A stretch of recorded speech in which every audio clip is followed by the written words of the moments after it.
we had several witnesses with us that were friends of ours.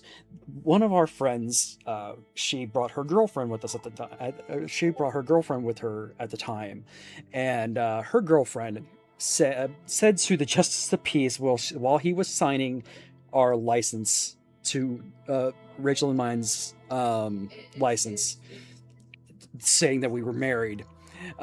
So, is there such a thing in the state of New York as a trial marriage?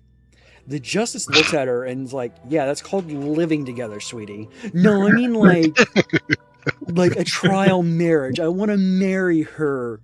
By the way, this is before gay marriage was allowed, by the way. So, a civil union? Yeah, exactly. And his way goes, "So you're talking about a civil union?" "No, I want to actually be married to her." No, sweetie, that's not a thing. A trial marriage isn't a thing. That's just living with somebody. No, you don't. She sat there for like almost 2 hours arguing with the Justice of the Peace. Was she high? I think so. Some people are just, ignorant. They don't know things.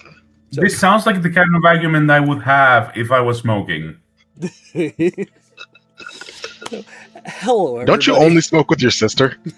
Yeah, and I've had arguments exactly like this with her when we were all high.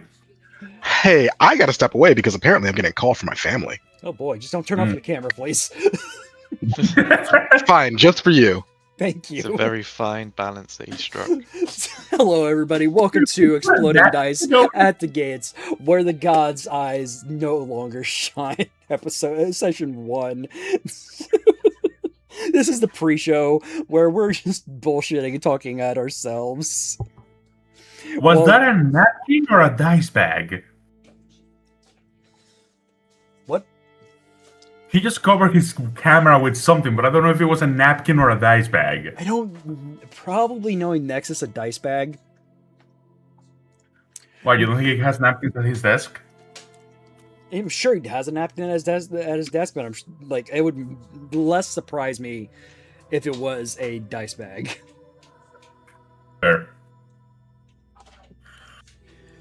We'll do introductions and stuff like that once the show actually starts. But yeah, this is our pre-show. We're gonna be just talking amongst ourselves here for a couple of minutes while we get everything set up. And I am right now just getting stuff set up for the stream because I'm CJ. Everybody who's watched the stream knows who I am.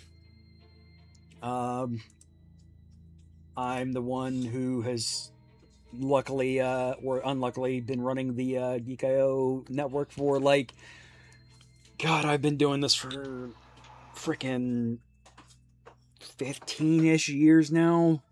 Something like Jesus. that.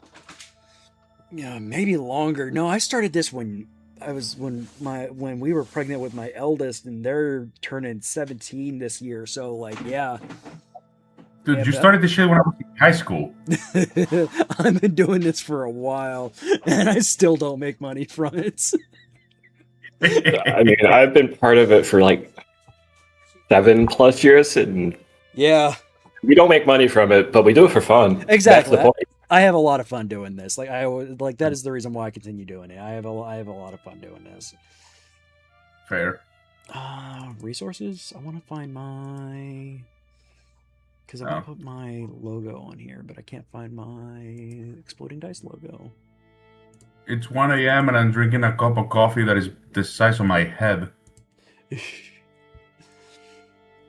Anybody who's not watching the stream right now, watching this, or can't watch the stream right now because I don't have the graphics up right now, or the cameras up right now.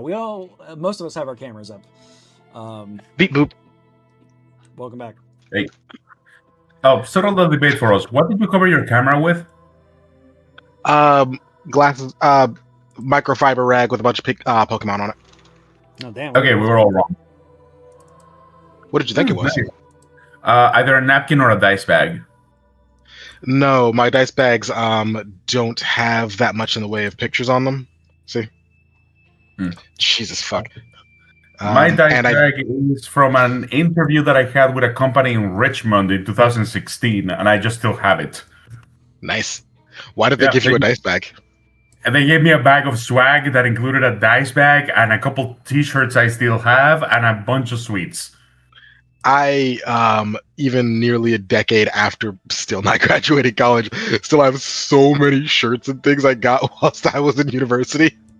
Dude, I have like 3 different shirts from my improv club in college. Like they have my name on it because we would get the names of every cast member on the back and a new shirt every year for the shows. That sounds fun. It does sound fun. Well, a lot of fun. The most social interaction that I had while I was after I broke my leg in college. Did you get to improv from a chair? Yeah. There you go. Neat. Unironically, I would sit on a chair on the side and just do as much of the improv movement as I could with my upper body. One way to do it. Yeah. You guys got any 4th of July weekend plans? I'm going to be upgrading my computer. Fun. If I'm lucky, I will be. If I'm lucky, I either will or won't be traveling to Pennsylvania. How long of a drive is that? I don't know, like 4 hours. That's It's like 2 countries away. Fucking Americans. agreed. My plans are chilling, continuing to sink an inordinate amount of time into the Ni no Kuni 2 DLC, and probably watching Trump's speech just to settle some bets with some friends about what insanity he says. Yo, what up, BioCow? How's it going, dude? Friend of yours? Yeah. The Diamond Club friend of mine from like way back in the day. From like, so Nice. we were talking about from how long I've been doing this. BioCow has been a buddy of mine since we started doing this like almost 20 years ago now. So Jesus. Nice. Water. I'm drinking tea, lots and lots of tea. I'm British. He's all the way on the other side of the room. Uh-oh. Somebody moved their You hear him? cameras. You hear him calling you out, Lee? Yeah. That reminds Next me- time I gotta get I'm okay a with snapshot of you, beating the shit out of a tea bag. Hey, I got my mug. I'm happy. I got my soup mug full of coffee. Yeah. No, that reminds me. When I was in college, I had an RA who was actually named T, as in T-I, and I was in an argument with my roommate about beverages, and I was walking out because I had to go to a class. So I just turned to him with the door open and said, "Because I just don't like tea," and T standing right there. So I had to say, no, I'm talking about the drink as he's walking away. From that on, he had a chip on their shoulder in particular about you, because that felt like a weak excuse. Right. Honestly, given how much of a problem everybody else in that floor was, I think he just fully forgot about me. This was like 2 days before another guy set the bathroom on fire while smoking weed. Gotta love dumbasses in your dormitory. This is the same guy that once told me that since I'm Hispanic and Jewish, if I was gay, I would be all the worst things in the world at once. To your face? Yeah, he was drunk, but still. Did he just not expect to get punched in the face? Oh, I didn't punch him. I just laughed at him, walked away, and the fucker got expelled next year because, again, set fire to a room while smoking weed in campus dorms. Still, holy shit. Don't worry, Yeah. he probably works at a Fortune 500 company now. Right? Oh, dude got kicked out. I have not kept track of him. There's a good chance he just joined the military. Actually, he probably works for ICE now. That's so much worse. How did it keep getting worse every time you said something? You gotta remember, I went to school in Virginia. So did I. Our schools are only a Yes, couple miles you away from know. each other.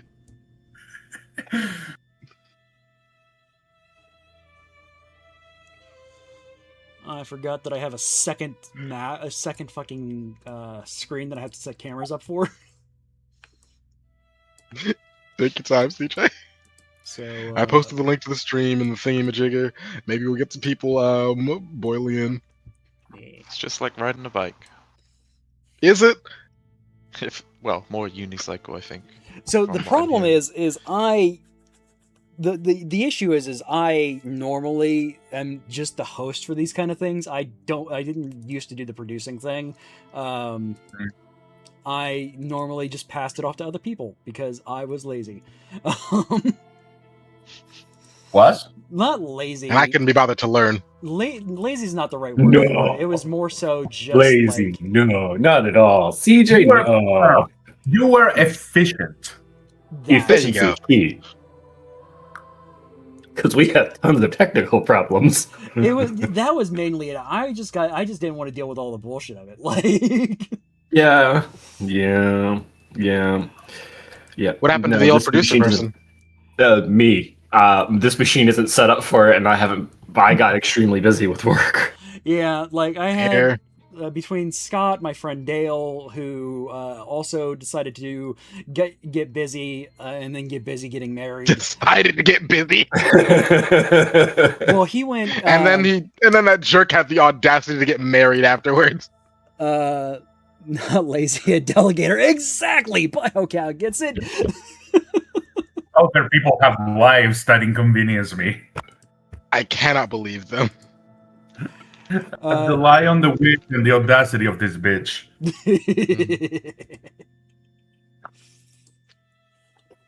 I still don't know where I first heard that one from, but I just fucking love that one. I remember like an old Tumblr meme. Most likely some shit like that. I used to use this website. Did any of you ever use that page, Stumble Upon? Oh yeah. I've used it once or twice, but not often. I used it all the freaking time in high school. Mostly when I had to stay home because I was sick or some shit like that. Was that often? Couple times. I used to suffer from chronic migraines. No, used to being. I love the word used to, considering I still have to take medication for mine. When I say chronic, I mean like before I used to get them like once every 2 months, some shit like that. Now I get maybe one a year. Oh, And I still that's a shame. Just be happy you got to take your meds this month. Yeah, it's lovely. Like the first of the month when I get to take my meds, it's great. For 2 weeks, I don't get any migraines, And then after they wear off, I get migraines again. It fucking sucks. yeah, no, We'll see how it feels in that. 72 hours of pain, nausea, vomiting, and needed to be in a dark room with your head covered in ice while you have weird pain-induced nightmares. Yep, gotta love it. I used to have a recurring one where I would basically dream that there was like a sword stabbing me that was like growing thorns of metal that would dig into my head. See, and yet you people say that you love having dreams. I couldn't do it. Now, these are pain-induced nightmares. Regular dreams are just fun. Yeah, If you say so. The thing is that, look, dreams are like going for a walk. You're going to have vague, fun memories of most of them, but you're really going to remember the one where you get hit by a truck. I do not have memories of any time I've gone for a walk. I don't know that I would have why they'd be vaguely fond either. Oh, I guess that's just me. I really like going for walks, or I did before the problems with my fucking knees started. I do not have any strong negative or positive feelings for taking walks. and not Hey, me to look, turn that on the almost- camera screen. I mean, it looked all right for a second. Yeah, I actually got it all set up, except for Mo, who won't be here, and then when he comes on, everything will be fucked. There has to be a way It is to what it is. turn off Yes. auto adjustment. Also, Guess we'll have to- I clicked the Twitch link and I don't see anything happening. What do you mean you don't see anything happening? Do you see the big thing that says pre-show? Oh, I clicked the wrong link. Never fucking mind. I'm guessing you click the Batty Bards one or the. Something that said Bangi. I have no fucking clue what that is. I think I just went into somebody's account by mistake.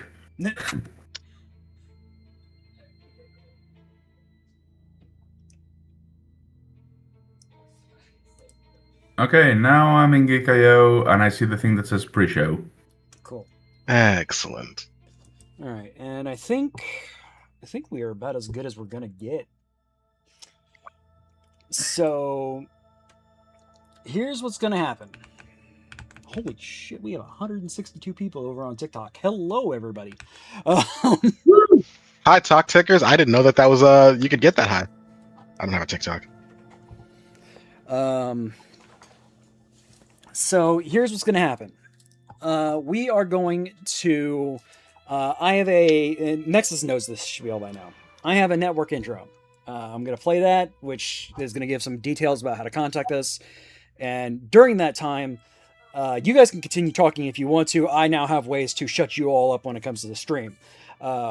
When I'm going to count down to 3, I'm going to count down to 1. Well, I'm going to count down 3, 2, and then I'm going to shut myself up because at that point, it's just going to get annoying if I go to 1 because it's going to be harder for me to edit that out. And then when I start talking again is when when you guys' mics will be live again. However, I'm going to do the introduction. I'm going to introduce Nexus first, and then I will introduce everybody else. Well, I'll introduce myself first because I'm the host or whatever I want to fucking call myself. Mr. Important over here. Right? This fucking guy. Actually, I will probably introduce Nexus first. Probably going forward, we'll have Nexus talk after the introduction because he's the GM or whatever the fuck is the storyteller, whatever it is. Story guide. Yeah, story guide. Story guy. Duh. The story guy. Exactly. I am, in fact, the story guy. I used to bag the bags, and then I realized that it wasn't good enough. That I was too good for it. And now I tip generously because I've seen the work that they do, and it's incredibly necessary. Right? I don't want to bag my own fucking groceries. Hey, fucking men. The number of people who are assholes to grocery baggers. Retail people? Oh my god, for real. Now, there's this family friend we all just stopped talking to because he just kept being an asshole to waiters. Why? Dude grew up poor, then he got rich, and he ended up with this titanic complex about how he's better than everybody else because he managed to get wealthy. So there's only 2 types of people that when you grow up poor and get money afterwards. I grew up dirt poor. Like I didn't get my first pair of new pair of clothes until I got married to my wife. That's kind of that's the kind of poor I grew up. And then now I actually have 6 digits income, but that's neither here nor there. There's only two ways of people. There's only 2 ways that you go from there. Either jackass or really, really, really humble. I like to think that I'm humble. Scott can tell you if I am or not, and I don't think he would be my friend if I wasn't. He's a very humble person. How much does CJ tip the waiter? No, CJ, keep quiet. Okay. What's the percentage, Scott? I don't know the exact percentage, but knowing what I do myself, CJ probably matches me at probably around 20% tip. You have my permission to speak. Okay, hold on. I will pull it up right now. I will pull up my order that I did this evening on my DoorDash. Because I'm of the same mindset, except I didn't grow up dirt poor. I kind of grew up in a middle class family. You take care of everyone else who's not making ends meet. Tip where you can. Help the fellow man. Exactly. I grew up fairly wealthy, but still, I was taught from very young, having money doesn't make you better than other people. Treat the wait staff well. Don't be an asshole. That's how I'm teaching my kids now, Byron. Yeah. Yeah. My mom kind of put it in a very classist way that being rude to the wait staff is very low class, is how she put it. It's a litmus test for me. If you're rude to the wait staff, I won't be around you at all. She did the same thing.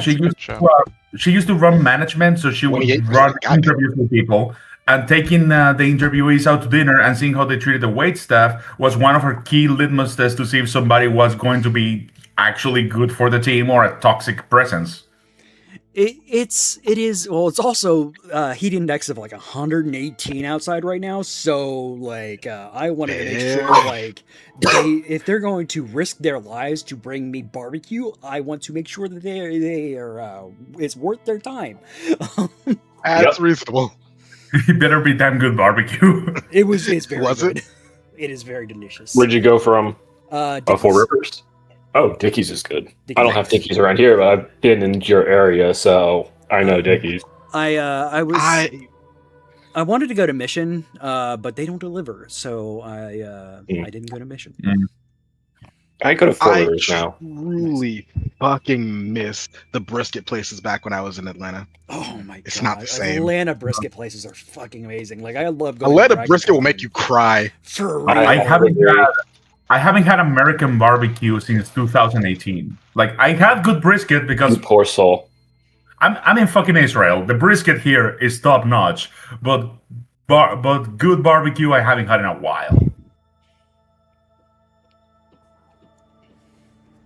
Oh, anyway, we're ready whenever. Yeah.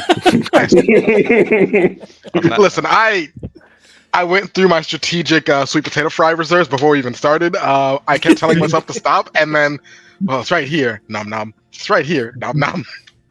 The sweet potato fries. What else are you gonna do? It's like the only worst thing would be if you got chicken fries.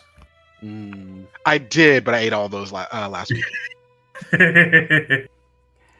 All right. I have like some pre-seasoned sweet potato fries in the fridge, but that would require me to take them out, go to the kitchen, preheat the air fryer, do all that nonsense, come back, go back out 15 minutes later.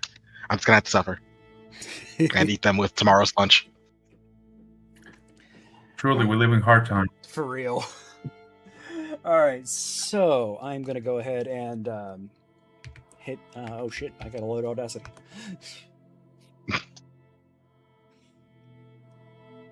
When we were doing the stream for the Die RPG, one of the interesting things that they did was they had everyone go on Google Meets and then use this weird like AI thing to take a transcript of everything and then just post it on the screen so people could like have subtitles. I'm not suggesting we do that. Yeah, They were if you didn't talk too fast or too accented. So they're very much not me friendly. Yeah, who's that aimed at? Well, it doesn't use the camera. So Okay, so it does, but you can turn it off. we use at work. We use Teams, and the one that we use for that one, it's a paid one. It's a facilitator that kind of ties into ChatGPT. I think it's their Microsoft stupid one. Gemini, Claude. No. Copilot?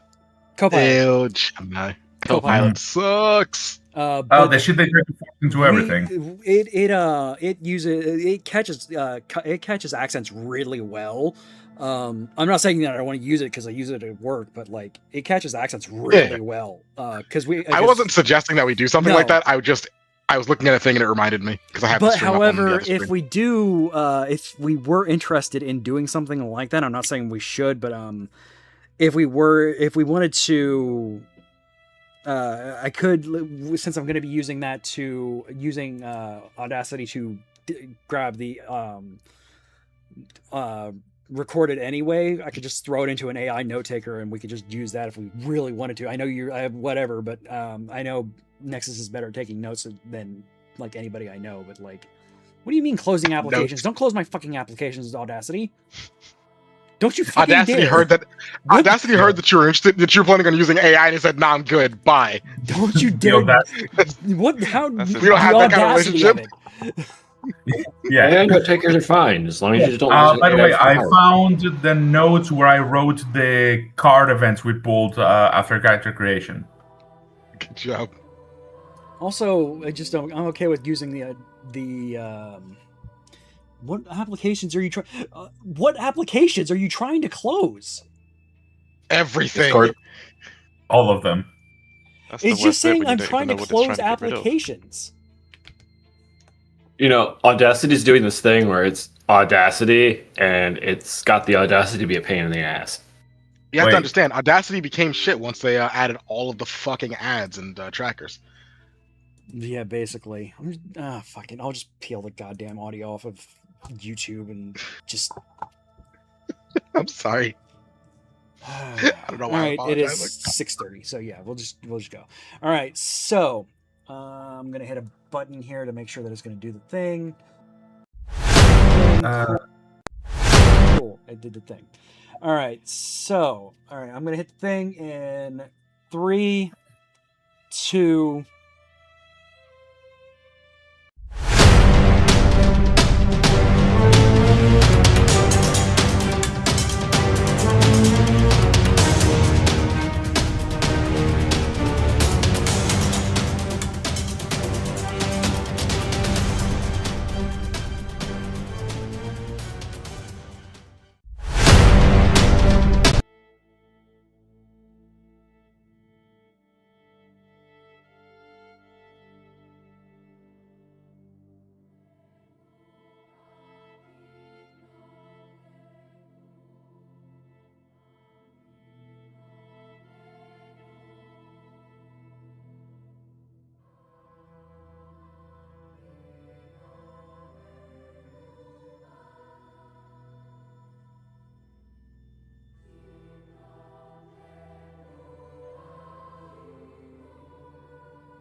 Five minutes. None of that came through. Why didn't any of it come through? Oh my god. Why not am I hear it? bad at this? I've been doing this for 20 years. You sure, Chief? What do you mean hasn't come through? Both of my microphone and the Discord audio were muted. Still.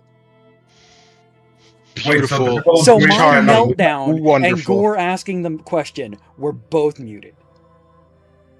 So hi, I'm CJ. I'm the guy running this stream into the ground. I'm the stream master. Nexus, over there, is our story. Hello. I'm going to let him go ahead and take this from here because I'm going to have a meltdown. Well, it is very hot. Hello, all. I am Nexus, your, for now, beloved story guide. I am going to do my best to not torment my players this time.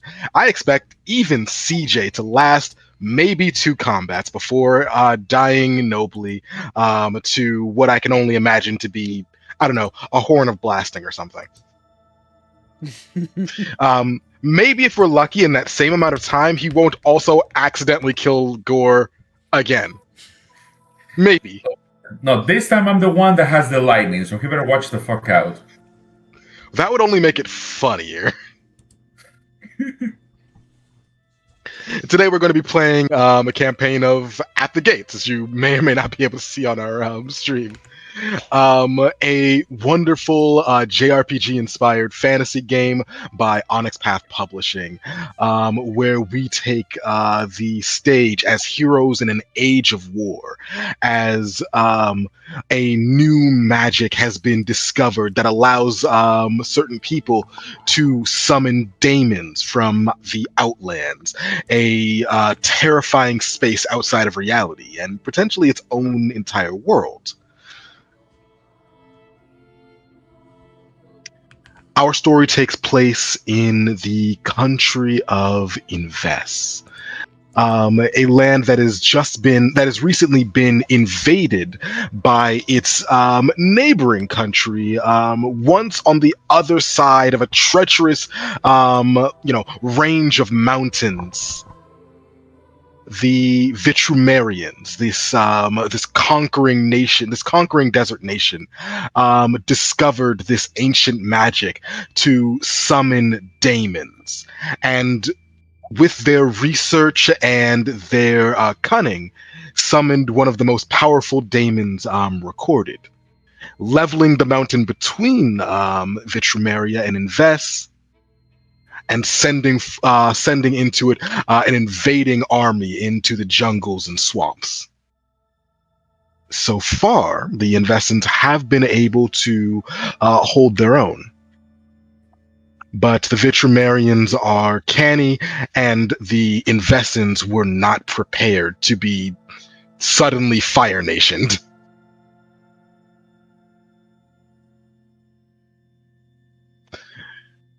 Where we start our story, it has been 2 years since the initial invasion into Invest by Vitrumaria. For the most part, the war has not calmed down, but it has been largely restricted to the outermost northwestern corridor of the nation.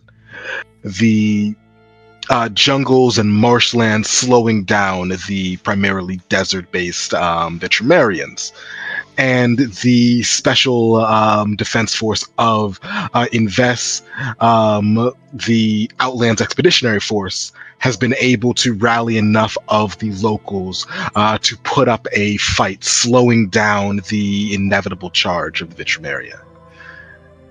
But there is only so much they can do. Our heroes are not at the front lines of the fight. Instead, they find themselves in the somewhat peaceful outlying village of Tiftona, near the southwestern border of Invest, on the coast.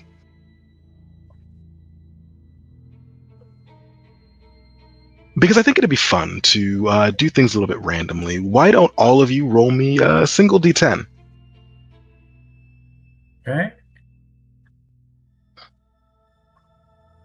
If you've not yet had the opportunity to, feel free to take this opportunity to customize your dice. I think I might even have to. There is now a special button to customize your dice in Foundry.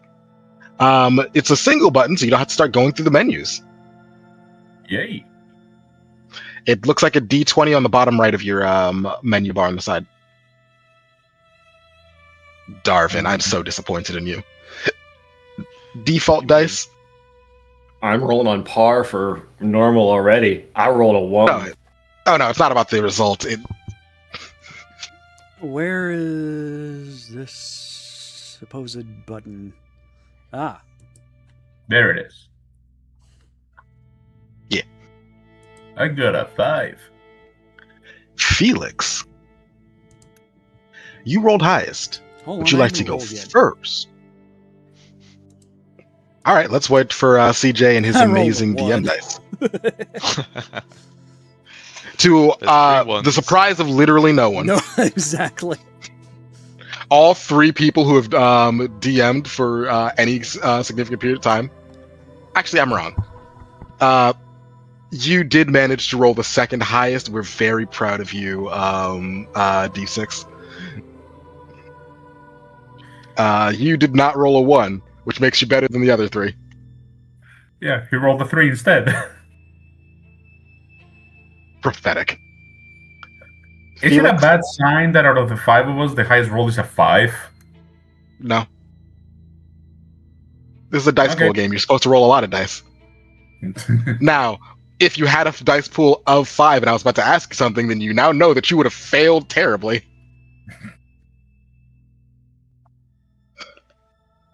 Would you like to go first or last?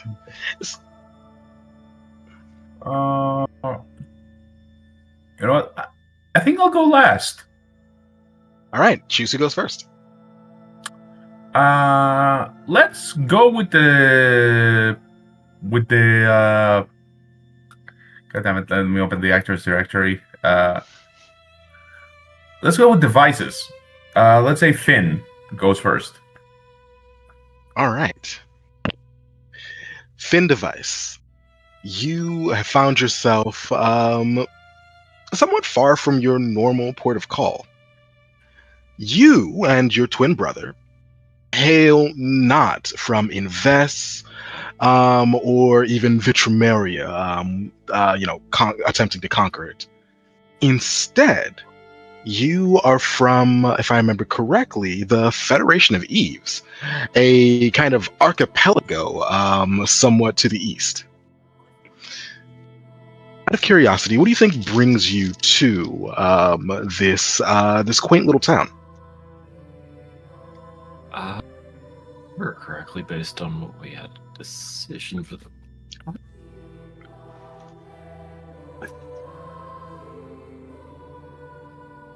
Pretty sure I'm trying to. We came here looking for make money. I mean, there's plenty of money to be made during war. Yeah. Well, no, it was like we came from making money, but like our perspective was to make it back home. In some way, shape, or form. For Richard. I mean, just win. Just win the war. It's very simple. And they end up like becoming privateers or something like that.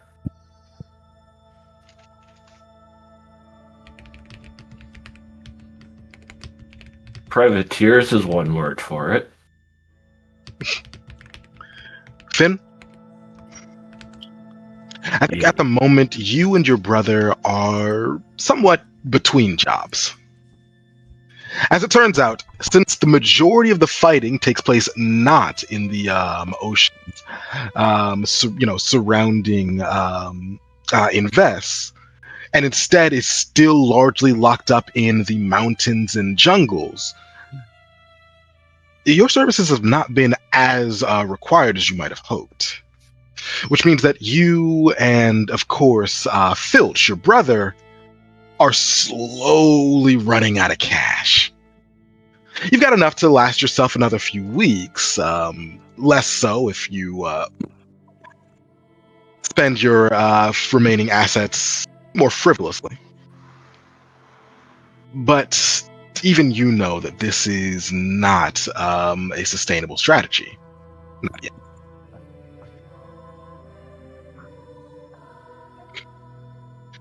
So, as you're at this small town, as you're at this kind of small town village, not far, only perhaps a week or two's travel away from the front lines, what do you think you do to while away your time? How do you think you're going to solve your particular problem of wanting to continue eating? Well, obviously, I want to continue eating. I don't want to have to forage for things. I do like hot cooked meals. At this point, I would actually be.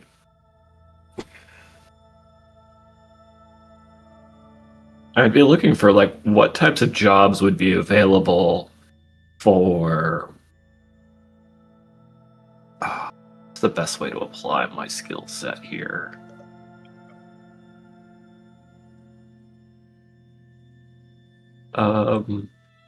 More scouting in nature. Mm-hmm.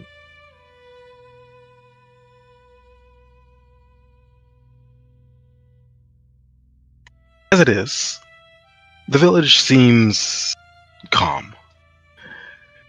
It isn't as if there are no troubles. There've been any number of smaller issues. But your skills lie largely in the gruesome murder of people you don't particularly like. Sometimes with your teeth. Yes. You know that, obviously, the easiest way to use those particular skills might be to join the actual war front. But you're several weeks away from that for a reason, and you don't necessarily want to change it that quickly. Safe money is the best kind of money. Followed, of course, very shortly behind lots of unsafe money that you can get away with quickly. Also, easy things you can slip off unsuspecting persons. Of course. That's safe money. If they don't know you took it, then what does it matter? Exactly.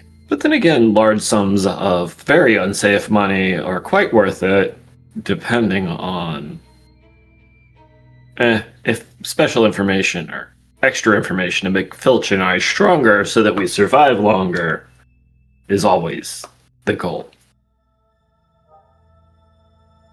Today is an especially hot day. The sun beats down on you. The air is so humid you can practically drink it through a straw. You and your brother sit outside your grass-roofed little house that you're staying in, and you think about the ways that you know to make money in this place. You've had a few run-ins, working as, fishermen temporarily, a few jobs transporting mail and letters between different nearby settlements, but it's not until you started communicating with with a new friend of yours, at least a friendly acquaintance, Felix, that you learned that there was a subset of jobs that have been going largely undone since the departure of the majority of the Outlands Expedition Force. Beyond that, you do have another companion that you've been interacting with lately. One Renage, who has their own particular set of skills. Maybe they'll know more. At the very least, maybe they'll have like some icicles or ice cream or wind magic to cool you down.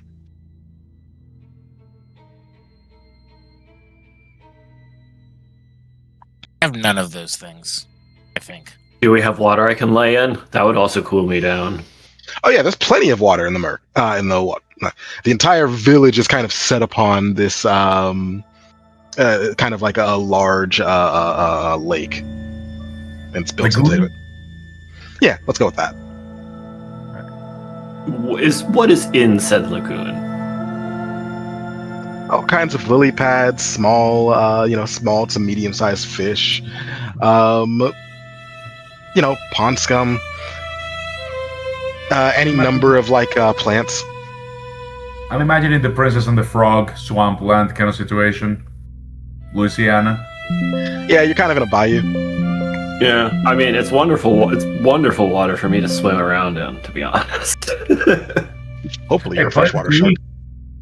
I mean, it doesn't matter what type of shark I am, to be honest. I'm also a man, so we will assume I'm fine with freshwater, brackish water, and any type of water I may as well please. I'm not fine with brackish water. I'd rather not drink that at all. No one said anything about drinking the water. That's how you go crazy, especially the salt water. He says this as drinking salt water.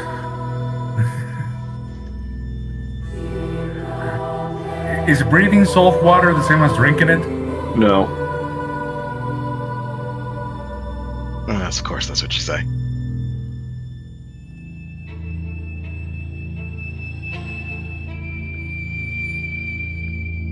So what do you want to do?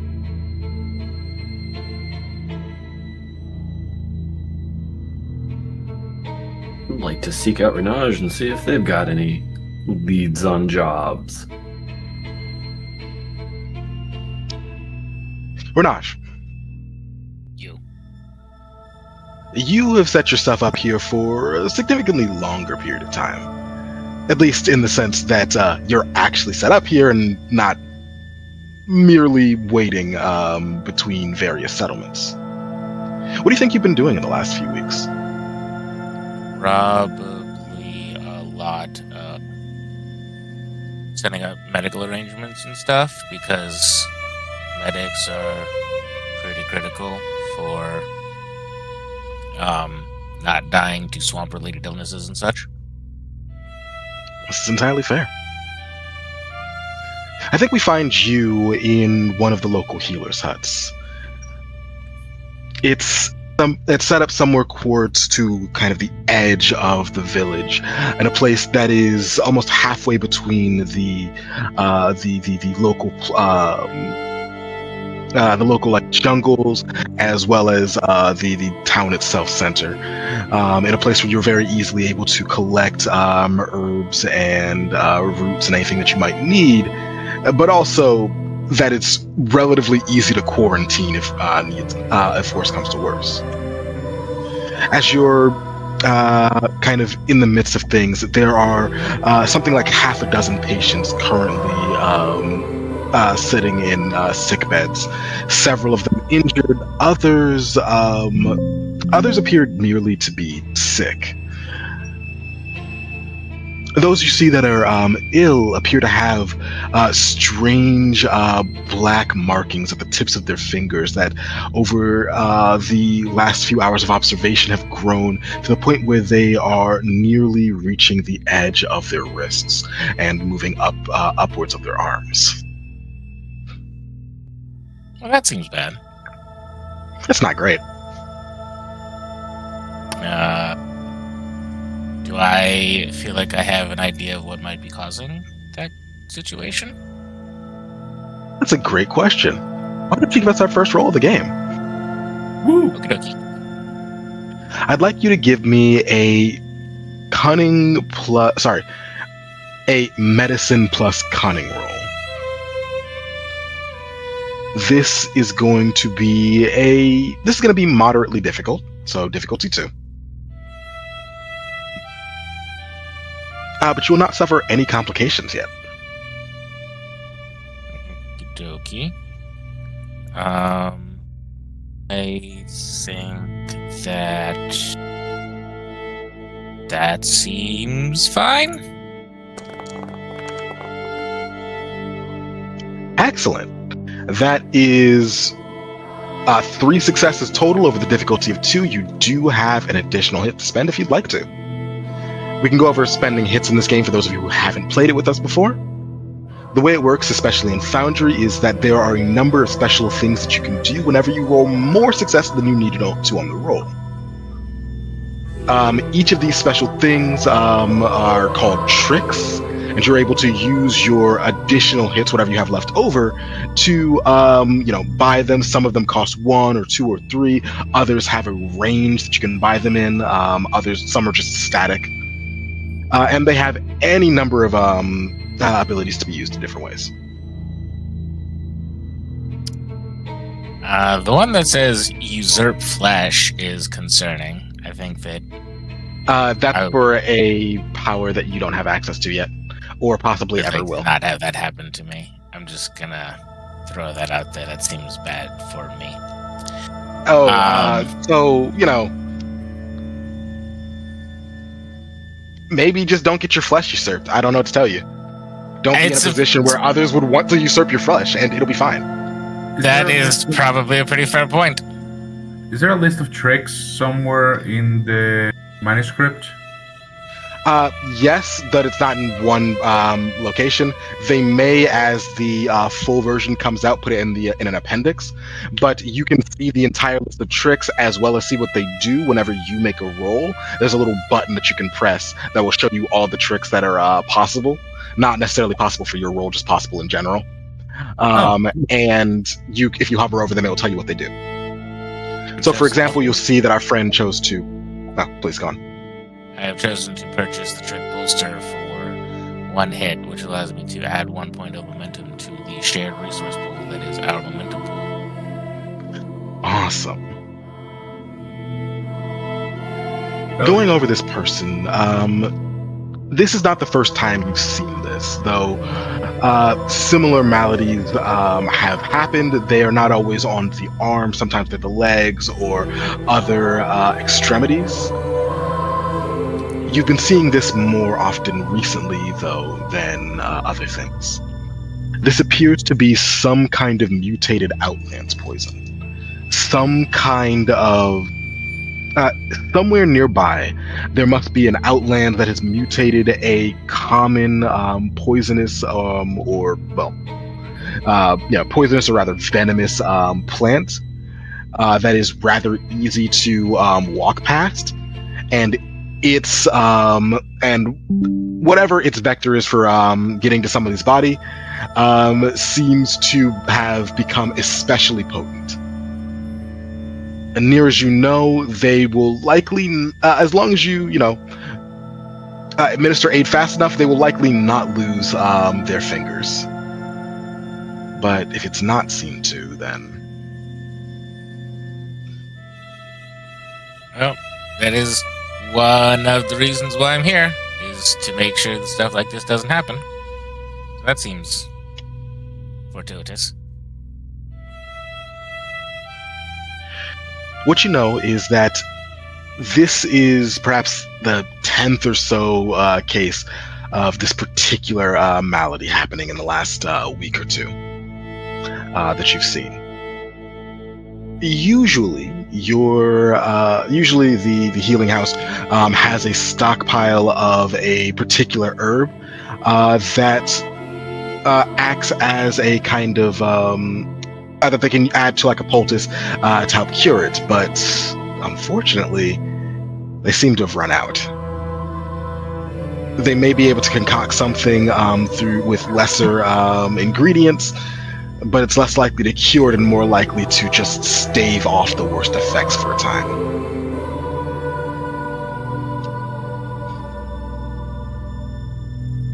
Even so, any help is help.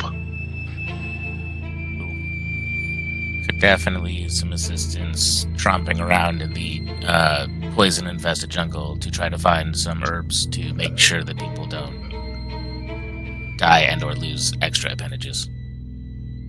I'm sure that'd be helpful. I feel like somebody would appreciate it. You hope so. Although, I mean, I guess if they hate their appendages, and there's like always another option. Yeah. I mean, who even needs 10 fingers? That's Johnny just Nine mad. Fingers really did seem like he was doing all right. I mean, Frodo the Nine Fingers has a whole song about him, so, worked out really well for him. Exactly. People have songs written about them. And given the status of this swamp, I wouldn't be surprised if some people were born with 11 fingers. Listen, that just means that you have bonus, and that means that, it's fine. You just give that finger to somebody else, and it's a tradesies. Not capitalism works. What's a little surgery between friends? Exactly. Listen, experimental surgery is the best kind of surgery. The real surgery was the antiseptic we spent along the way. But as you are working on creating this kind of poultice from the lesser ingredients, what appears to be a almost like 3-meter tall shark man barges in. What do you say as you look around the healer's hall for Fanaj?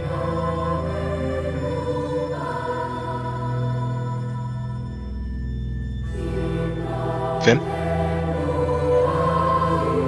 I'm gonna be on the screen as a Finn. That's gonna help at all. Lan, are you muted? I was. Surprise me. I had to fix Hardware something. mute always gets you. Actually, no. I'd switched myself to push to talk because I'm having a weird feedback issue from my microphone, even when I'm on a hardware mute to Discord that I'm trying to figure out.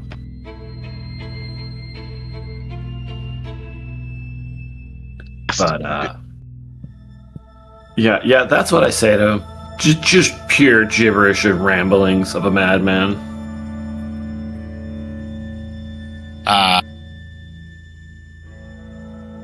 The various patients are incredibly worried and confused. I don't think he's contagious. Don't worry about it, it's fine. What is push to talk? Is it a curse? It's magic, don't worry about it, it's magic. It's fine. Don't worry, folks. This is just the ravings of a madman. Madmen don't call themselves madmen. Smiles a very toothy grin at the patient. Awkwardly looks away.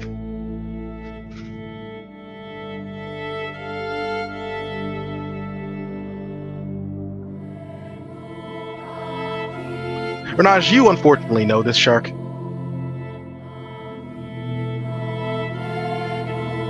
So, did you need something specific, or was like the intent to just terrify the patients? Their day is already gone pretty poorly as is. But actually, might need you and your brother for a helpful errand. Oh, good. All this sitting around was starting to drive me a little crazy. Also, don't drink salt water. It's not good for you. I don't. You could see salt crusted around his lips. Of the people you could tell, I suppose I am in fact one of them. So fair. It's a reasonable thing to tell your doctor. So you know what? You got me. How about instead of drinking salt water, you go tromping around in a poison-infested jungle? That sounds like way more fun. Just throwing ideas out there. What's the objective in the poison-filled swamp? So there is a combination of herbs that can potentially help mitigate some of the worst effects of the infection that these people are experiencing. Infection/poisoning. The town's supply is running low, and while I am a pretty reasonable healer and medic, I still need, supplies and stuff. Well, you also need someone to protect you while getting said supplies and someone to help identify said supplies in the wild. So it sounds like Filch and I have some work to do. Probably. I'm betting that if we come back with enough, then the town is probably also going to be willing to help assist in living costs. You know what I mean? 3 square meals a day. The lead medic is, in fact, in the room, tending to some of the more bloody patients. And as you kind of start talking about this task to start, helping supply the town with some much-needed herbs, they walk over to you. There's something of a kind of middle-aged woman with wrinkles so deep they actually seem to swirl into her eyes. And she looks you down as if your family was but a single speck of an iota of dust in the wind. Which somehow, weirdly, Renaj, makes you feel really inclined to like this woman. Like already. Listen, anybody who hates my dad already gets a thumbs up. What is it that you're plotting over here? Plotting a way to make sure that we have the supplies to help treat these people.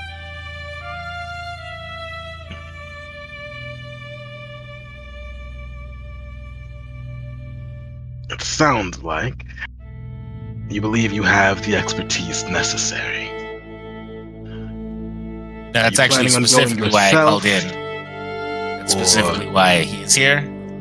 Big Shark guy who is way better at other things that aren't this thing. Like, that's like, I specifically stated that I would need help. That was the point of my saying I think I would need help for a task. It was initiated the conversation. Hold the shark here. No? Just happened to come in. Fortuitous. Yeah, I happen to need to talk to him about not drinking salt water, and As you say, not drinking salt water, out of nowhere, what appears to be a slipper materialized in her hand. She starts smacking you over the head. Don't drink salt water! I know that now! Oh, one has to add these things to one survival guide. She pulls out like a musty old pouch in her hip, a book, an actual little survival guide, seemingly penned in her own hand. Here, hope you can read. Takes it, opens it, reads it, goes, Page 1 literally says, don't drink salt water. It will drain your faculties. see, this is what I was missing from mine. You know, Filch said I should do everything through experimentation and not buy a book. Him.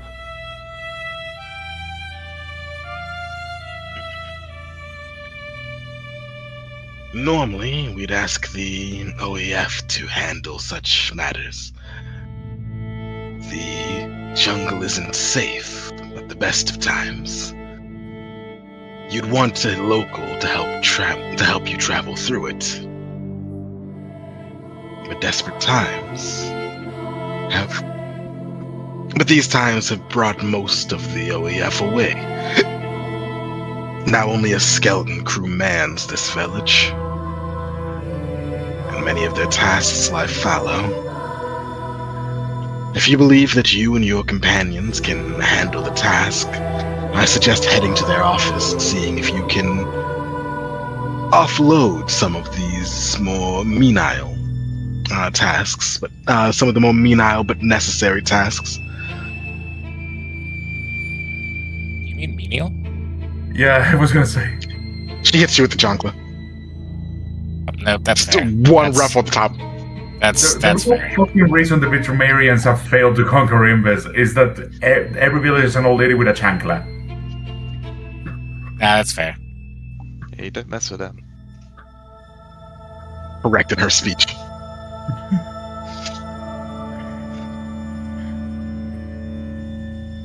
Go on then, shoo. If you're gonna leave, leave. She seems to be a lot less capable of pushing you out than she is just whacking you swift upside the head once. Makes sense.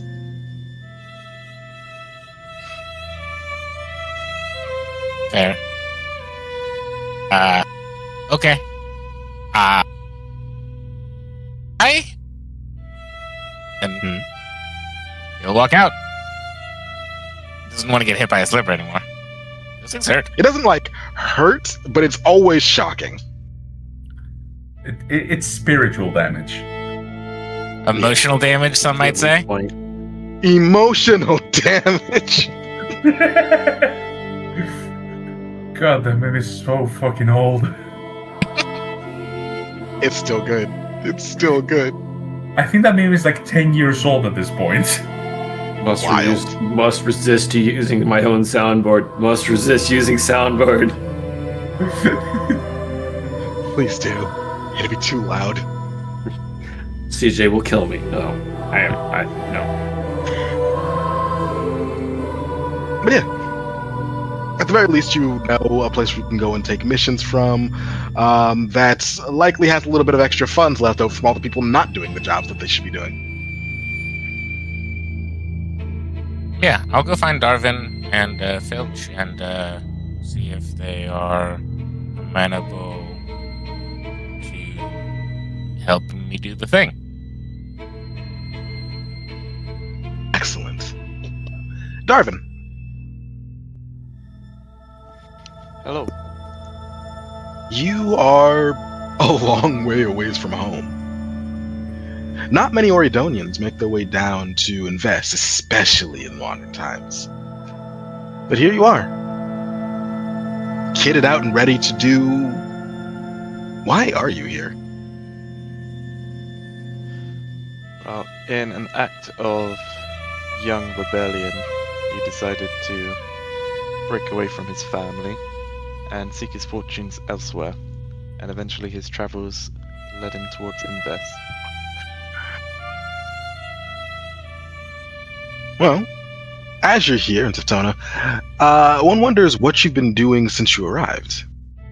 We know that Finn and Filch have been doing odd jobs, that Renage has been working out at the healer's hut and assisting there, but what about yourself?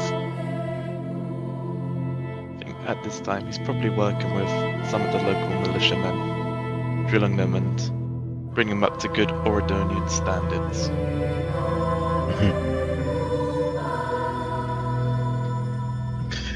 We find you working with several of the men who are too, who are unable to catch any fish for the day, and where they'd normally be lazing about or attempting to go crabbing or something, you have instead taken them away to exercise in the hot sun, suffering underneath your tyrannical rule.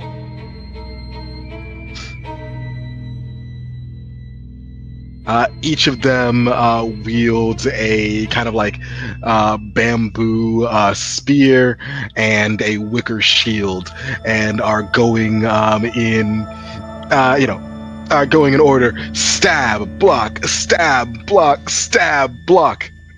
They've been doing this for the last hour and a half, and you can see the sweat pouring off them so heavily that they may actually each be losing a stone of weight by the end of the day. Just have to make sure they eat well enough once they're finished. But that's only if they finish satisfactorily. What does satisfaction look like to you?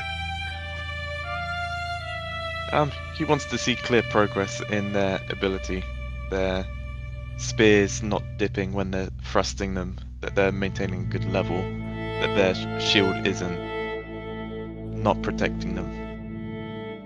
Of course, of course. In that case, why don't you do something for me? Sure. I'd like you to give me we're going to call this a presence plus leadership roll. Other way around. Leadership plus presence. Okay. And we're going to call this one difficulty 1. Sure thing. Excellent. With 3 successes, it takes some time, and this is not the first time you've been doing this. You've been doing this for something like nearly a month or 2. But you finally got these people into something vaguely resembling a proper military unit, where before they were just a bunch of random fishermen.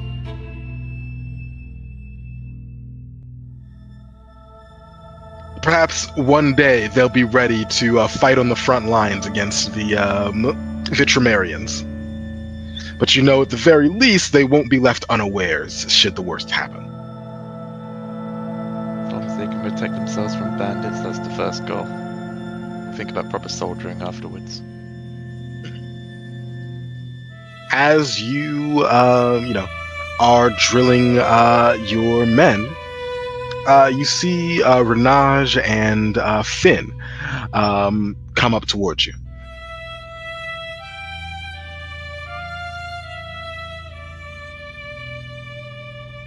Give them a little salute of my training baton.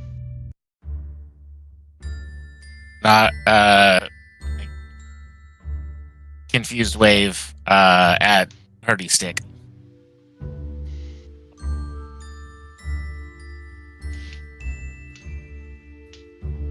Yo, how's it going? Just whipping these people into some form of shape. And I feel we're finally getting somewhere. How Well, goes you two? I think that these people would clearly like it if you were to disappear for an extended stay into a poisonous and or venomous jungle. How would you like to disappear for an extended period of time into a poisonous / venomous jungle? He narrows his eyes. I'm gonna need a few more details than just that. So, there's a set of herbs that the town is running low on that need to happen. Otherwise, lots of people are just going to start losing appendages. Probably not the bonus appendages, although I don't know, maybe. I suppose it's from their perspective. And so we need to go into the jungle, pick up some herbs. I guess not drink salt water, since that seems to be the most pressing matter. Looking over at Finn. And hopefully we can find enough to bring it back, and then the town can potentially potentially pay us, since there has been a distinct lack of adventurers willing to do shenanigans for them. I suppose they've earned some sort of rest, so I'm in. Why not?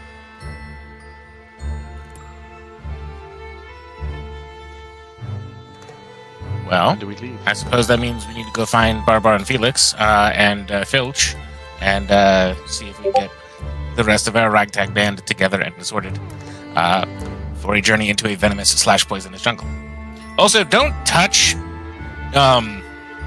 things until we get some of these herbs. It's bad. Don't. What things? So, like, there is an Outlands poison that I've seen before.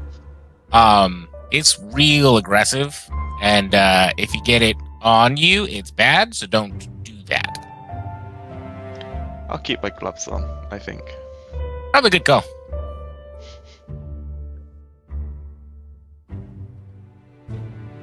Finn, do you know where your brother is?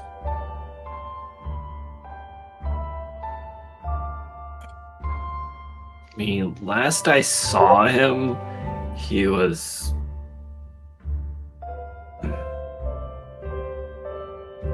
I don't know what's the right word to describe it. That's not worrisome at all. That has See- multiple possible implications, none of them good.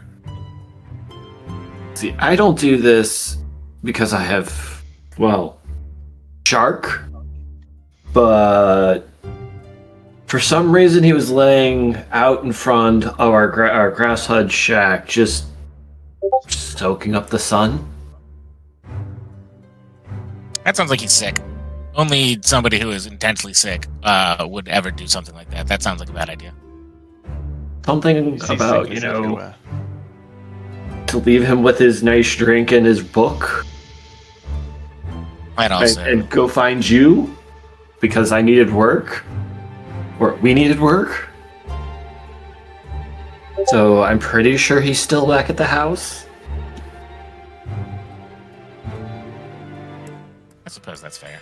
Why don't I go get your brother, and then you find Felix and Barbar?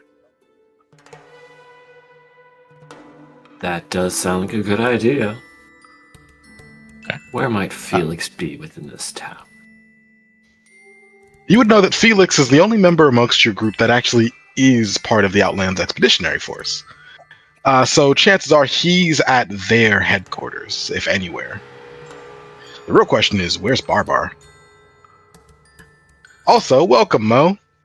I saw you come in.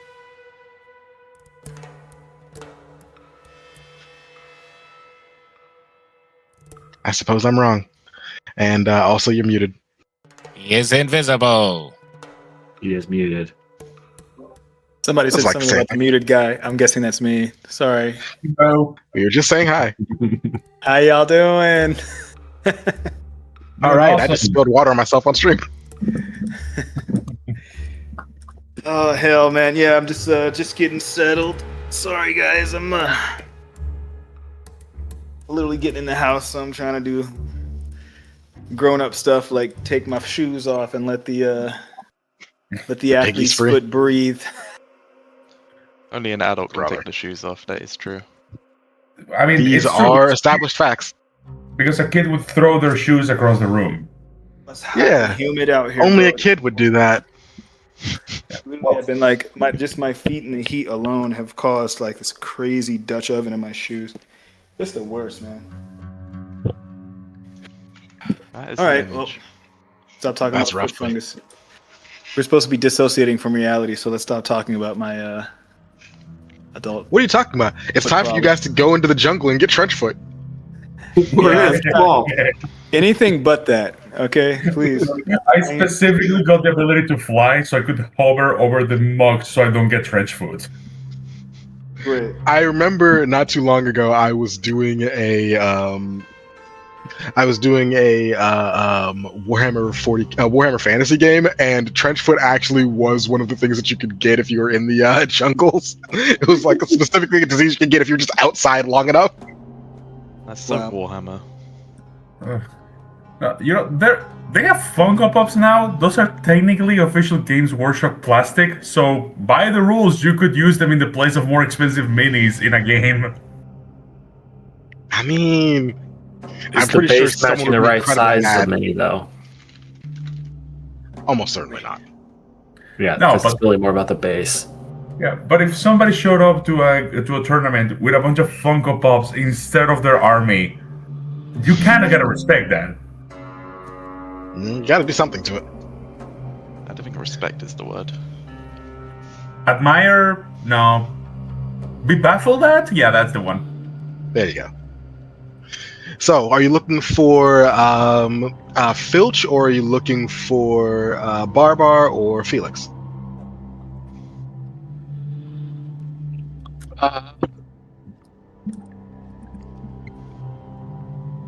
We're looking for Felix right now. Please don't look for me. I'm busy fixing the stream. I know. Every time I a new was person has something purposely to call, ignoring- CJ has to fudge with the stream layout. And he's Pan over to Filch. He's actually fishing right now, but screaming at the river he's fishing on. Work, stream, work! You thought I was the only one drinking salt water. Look, man, the rulebook literally has a Somebody fishing drinks salt water in minigame. this campaign. That's funny. The Last difference campaign is I was in, business I is made my doofy character drink salt water before they went on a long trail into the We hot just had a whole sand thing and- about how the safety pamphlets they hand out in this country literally say do not drink salt water in the front. And if you don't listen, an old lady will hit you with a chancla.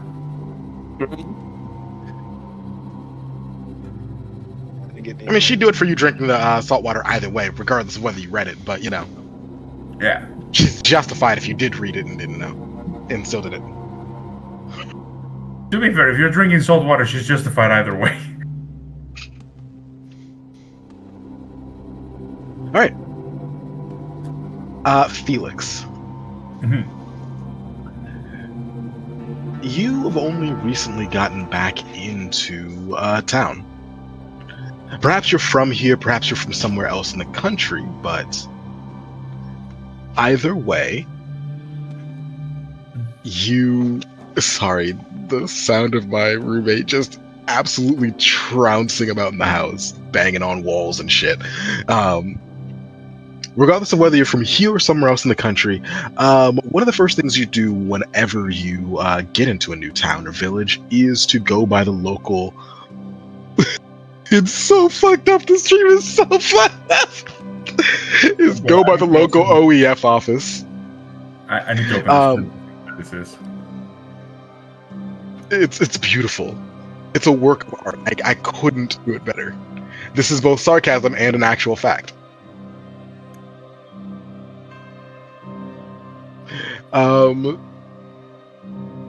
Where was I? Largely- Everybody seems to be in the correct place. This is what it was when I looked over a second ago. Largely, especially with the war going on, this has been because there are in many a department where the OEF has largely moved out, and there have been any number of tasks left undone. As you're in the Outlands Expeditionary Force office in the town, there is a kind of a younger man flipping through what is very clearly a fucking magazine, sitting there alone in the heat. No.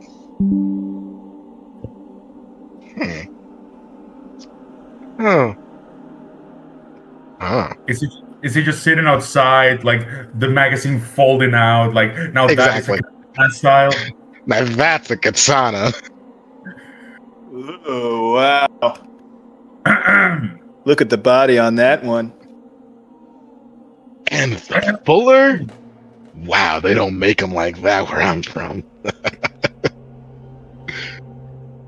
Excuse me. Right right next to him is Barbar. The two of them are just kicking it, looking at the thing at the same time.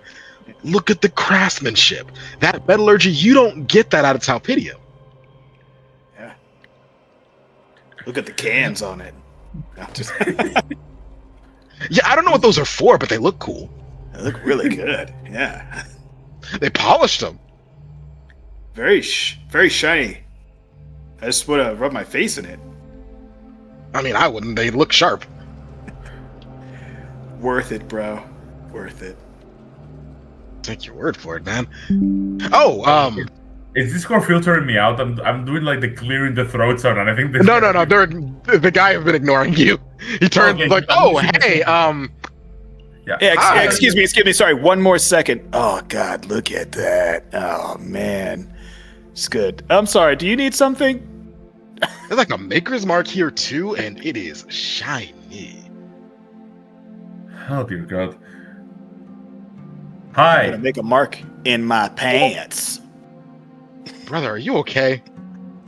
You know I I'm love trying to get your tech. attention, and you're very clearly ignoring me. What? No, I'm no. very It's, clearly having a great time right now. You don't Sorry, even do- this other guy, he just kind of showed up, and he brought this magazine, and like the craftsmanship at work.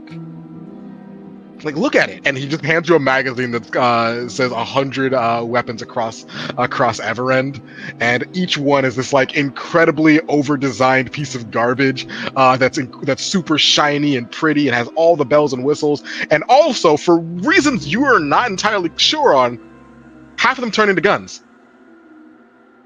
I love it. I look at one of these, and I'm immediately doing the math in my head to what would happen if you actually fired one of these things, and how you're effectively holding a pile of shrapnel aimed directly at your face. Dude, I mean, come on. Dude, don't you want an espresso machine that doubles as a flamethrower? I mean, look at that. Absolutely immaculate. No one even knows. You're a barista. They think you're making coffee. They think you're making stuff. And bam! Bam! Flamethrower. And look how shiny that is. These Oh, are some of It the takes double shot to the stupidest- next level. No, Double I'm shot leaving- espresso. I'm gonna I'm wake you leaving- up and then I'm gonna put you to sleep. You don't know what's coming next. I am leafing through the magazine. Looking. These are some of the absolute dumbest, most stupidly designed. Who is See, this you guy? saw the nunchucks. You see the nunchucks though. No. It's Okay, a so it's a 6-section staff. It's a 3-section staff that breaks into 2 little nunchucks, and they have guns in them. And the no, you would nunchucks just shoot stuff. No. You would just shoot yourself in the elbows. You did that, but this rapier with the 6 cylinders with different magical components in them for alternate casting. Now that's interesting. I told you about those Classy, but it's a cans. I was little. looking at the cans. I was looking just at those cans right there. Okay, Back in. actual business. Yeah. Look, What? Hi. How can I help you? Hi, yeah. Look, I've been running errands, messages, and other tasks for the garrison basically all fucking day. I finally have a few minutes free to see if there's anything urgent that needs doing, since I'm apparently the entirety of the OEF present in the area. That's not true. OMG's still here. The old man's still here. Yeah, but we only called OMG when the forest needs burning as a whole. There is, as you know, there's an old wizard who is part of the expeditionary force the last like 40 years, who is technically the head of the garrison, and people go very far out of their way to make sure that he doesn't get set on any missions. Yeah, partly because we His like nickname is Old Man Gasoline. Yeah. Okay. OMG only gets out of that chair if everything in a specific direction needs to die. And my job for while I'm here is making sure that nothing in that direction needs to die. Nothing. Well, Whatever. nothing's left alive in the direction. Like, we need most of the forests not burning. Yeah, of course. Sorry. Give me a second. Let me go back to my post. He stands up Why out you of so his interested like. in our book? You want to find something in here to do what you got to do? Everything's in the book. Everything's in here, man. Out of character, Inves doesn't have a magazine publication industry. He got that shit from out of country. That's contraband. It's not contraband. That would Oh, require what the hell do you need from me? Like, there's a good chance he fucking picked that out of a veterinarian he killed. Hey, he's from Palpedia. They have advanced technology. Trying to learn how Hey, to Match reverse Tech. engineer shit. Hey, look, I work with what I got. Okay. But out of game, by the way, I heard an acronym. I don't know what the fuck you guys are talking about. Oh, That's oh, because yeah, it's a Bleach reference. yeah. Are you referring to OMG. OMG? Both. Which one I are mean, you? at this point, I'm at least an hour and a half out of the loop at this point. So. Alright. Believe me, it's not half. OMG is the Outlander Expeditionary Force. Is effectively the frontline military force of Inves that has been the main force fighting the war. Basically, think magical Viet Cong. Technically, Okay, that's not actually their job. Their job is to investigate the various outlands that happen to be in the swamp. They just happen to also be the most trained people who happen to be in the right place at the right time when basically the Fire Nation attacked. Yeah. Okay, I got you. And I'm guessing I am maybe not necessarily an inhabitant, but I am hanging out in this swamp with some random other guy who's into He's into weapons. So he's not sure what you're into. definitely into tech. Well, I'm definitely into tech, but you know. You're hanging out with Basically, the guard. you have gotten to the city. You've been here for however long makes sense for you, and you are at the current office of the Outland Expeditionary Force in this particular town. Okay. Most of their actual members have gone out to the front lines or are on rotation doing other tasks, leaving the place largely empty. So when you showed up and the guy was basically, spinning his wheels, doing nothing, you're like, "Hey, you want to see something cool?" Showed him showed your magazine. The two of you have been kicking it ever since. That sounds It good. just so Yeah. happens that someone came here on actual business, which is It'd be great Felix, if I and did now a the little bit guy's- more homework on my character because I literally forgot where this guy fucking comes from and everything. I know what his like personal personhood is like, but I literally forget about where he comes from. I'm sure I ended up here because I found a really good magazine in the trash somewhere. I'm dumpster diving for shit. I like to make tech. You know what I mean? Looking at this, I know my you're- background is in like, Oh fixing wait, small you're shit and, like- Talpidian. You're like from the other Yeah. side of the continent. yeah, I'm not even Yeah, from around he these is parts. very far away. I literally like just what would have led my character here in any way, form or fashion was just like his obsessive nature with like, reverse engineering shit, actually engineering his own shit, trying to make things work. It doesn't even have to make sense. If a spark Likely, comes out of it on the accident, easiest thing Yeah, would have made sense for you was just that you wanted more experiences of technologies and problems from other parts of the world to get inspiration.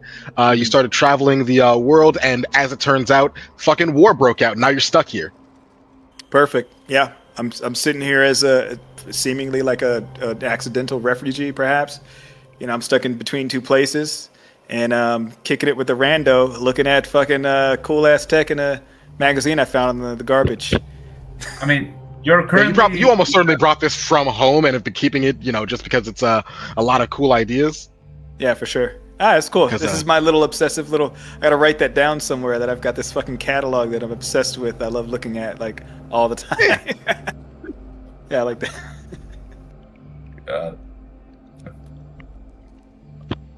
Uh, Yeah, the other acronym was OMG. That's a Bleach reference. The Old man original- Genryusai. Old Man Genryusai. The fandom also calls him Old Man Genocide. Oh, is that supposed to be like the big bad guy or something at this point? No, No. he's actually supposed to be one of the leaders of the good guys. Okay. In Bleach, there's a really buff old man who's who's in charge of all the Soul Reapers.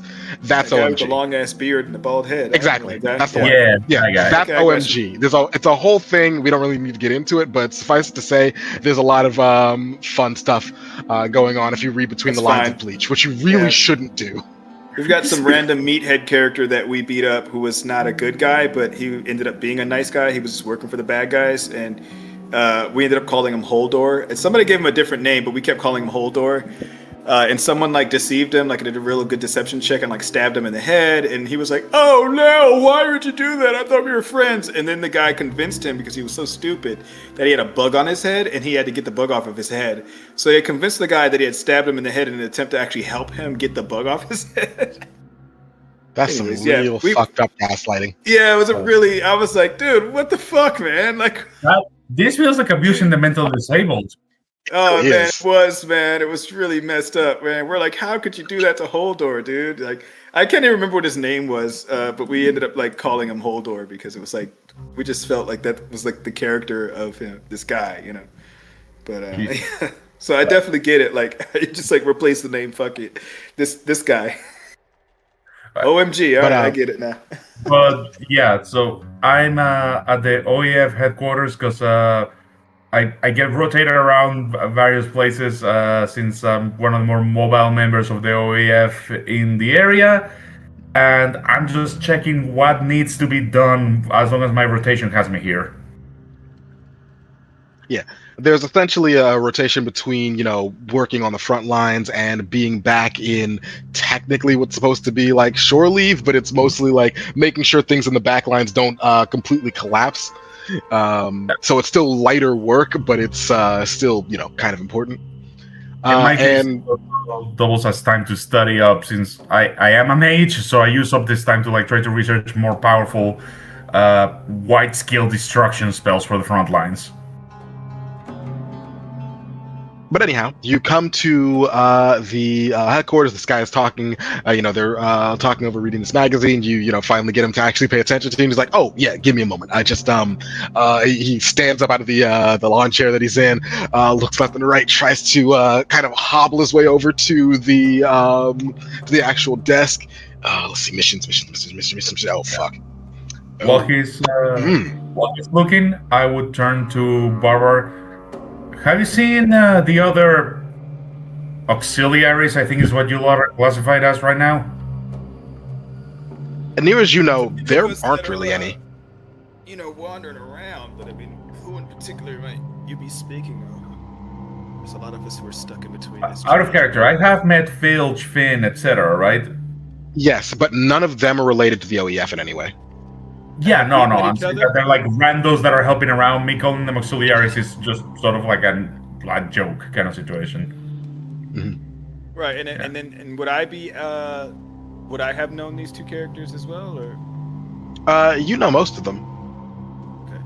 Okay. It is assumed that everyone in the group knows each other, because having the whole we don't know anyone from Adam tends to be really slowing. Tends to slow down perfect. games a lot. Then we can be a little more familiar here, right? Like you're not necessarily friends with everyone, but you do, at the very least, you are familiar with every other player character. I recognize his face.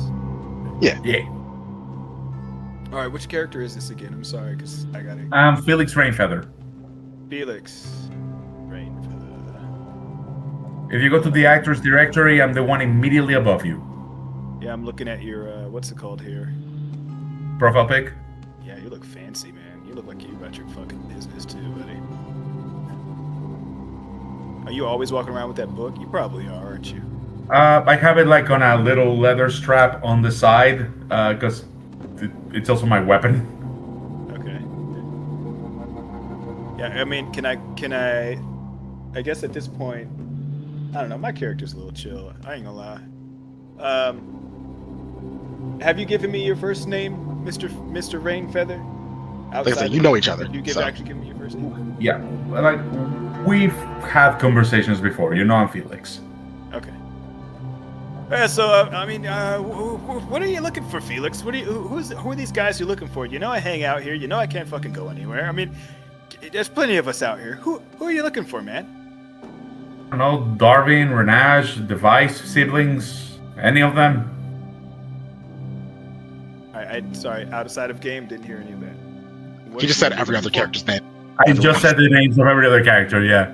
Okay, I have to get familiar. I'm sorry, guys. You can don't hover feel over the that- pictures on the top of the Foundry screen, and it tells you their names. I also just like have the actors directory with every name out, so I can just see them at all times. That's perfect. Where is? Oh, is that on the actual? I see right here. It's all in Foundry. Yeah. Yeah. That's the actors directory. They're just open heroes, and then open the folder for each player, and then you'll see the profile pic with the name for every player, for every character. Perfect. Hey, traveling guy. Felix. Yeah, Mr. Felix. I think I have a job for you. Rather, there's a job that you need to do. Please? Of course there is. And the job is? So, as you know, the city of Tiftona is actually rather close to an old kind of forward base that used to be used several, less than a century ago. And unfortunately, it was not in a great position and kept being attacked, and it was eventually abandoned. For whatever reason, a lot of different monsters like to nest there, and it's become a common migratory site of monsters in the area.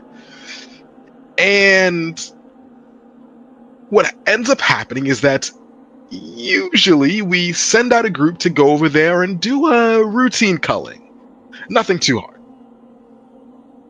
After all, if we don't do that, then they tend to get bigger and nastier and dangerous.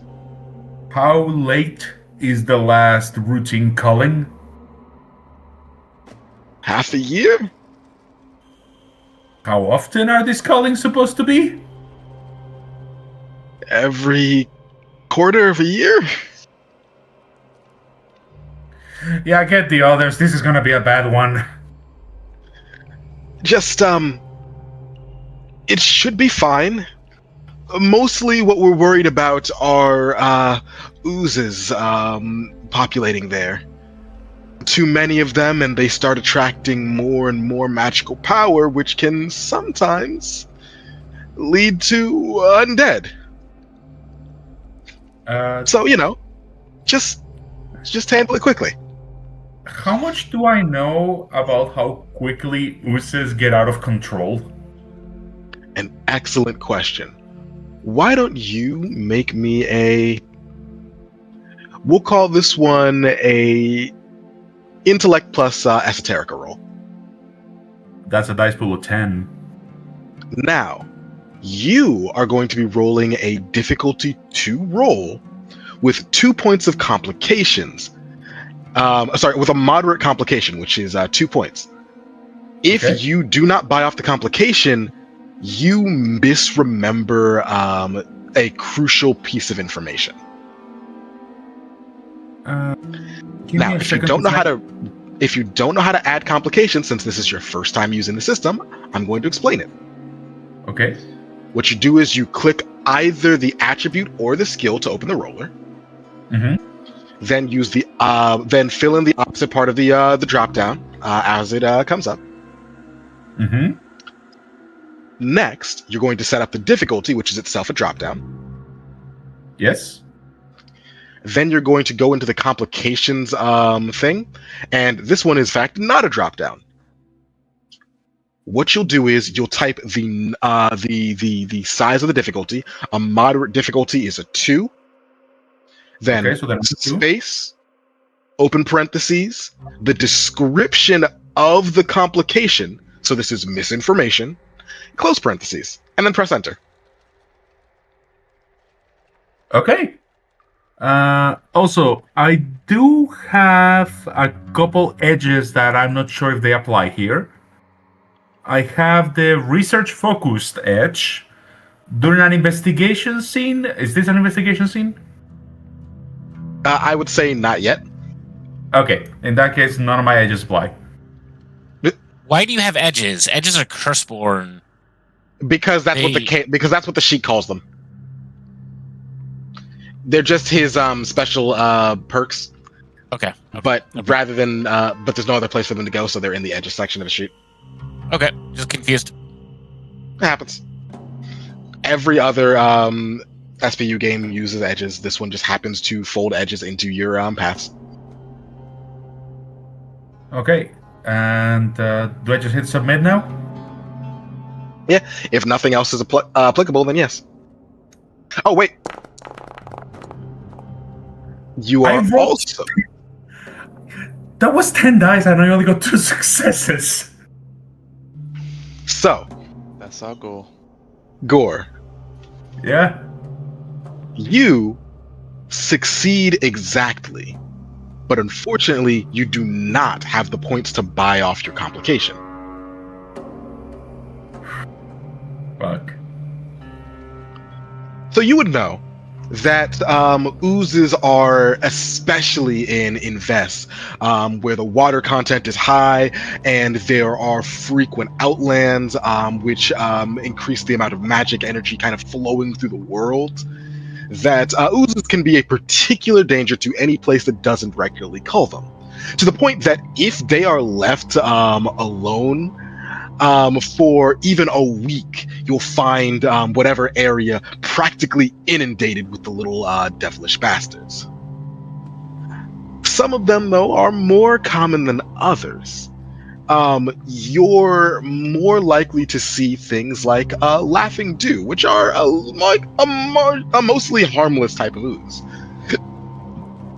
Though you do also know of Elemental Puddings, which are something of a more dangerous sort of enemy. Not actually dangerous, but more so than Laughing Dews. So this situation, 6 months of oozes left to their own devices, could be anything from a very annoying but harmless infestation to oh shit, the town is about to get eaten by an elemental wave of oozes. The problem is itself not the oozes, because again, they're not especially dangerous. It's the fact that bigger, more dangerous monsters can use oozes as a food source and multiply rapidly. It's a food chain situation. In the area, yeah, they're like a pollution of the magic almost. It's an algae bloom of magic. Yeah, it sounds like it's a little bit of an infestation issue. Okay, fuck, that takes priority then. As a member of the OEF, when it comes to outsiders like Barbara and the rest of the group, is there like a fund at the headquarters to hire them for participating in these jobs? Essentially, each individual job has a set amount deposited for it. Whoever takes on the mission, they divide it up amongst themselves in whatever way they decide is most useful. Okay, so it's an adventurer guild kind of setup. Yeah. Okay. This particular job, because it's supposed to be one that's done relatively frequently, and isn't supposed to be that dangerous, pays out something like 600 crests. Okay, that's 100 crest apiece. Okay. It's not like an astounding amount of money, but it's enough to live on for perhaps a month, if you're giving 100 each. Yeah, which for people that are stuck here without jobs, stuck here because of the war, somebody that is whose whole job is doing these jobs, yeah, that's solid enough. Alright, Barbara, you got all your shit?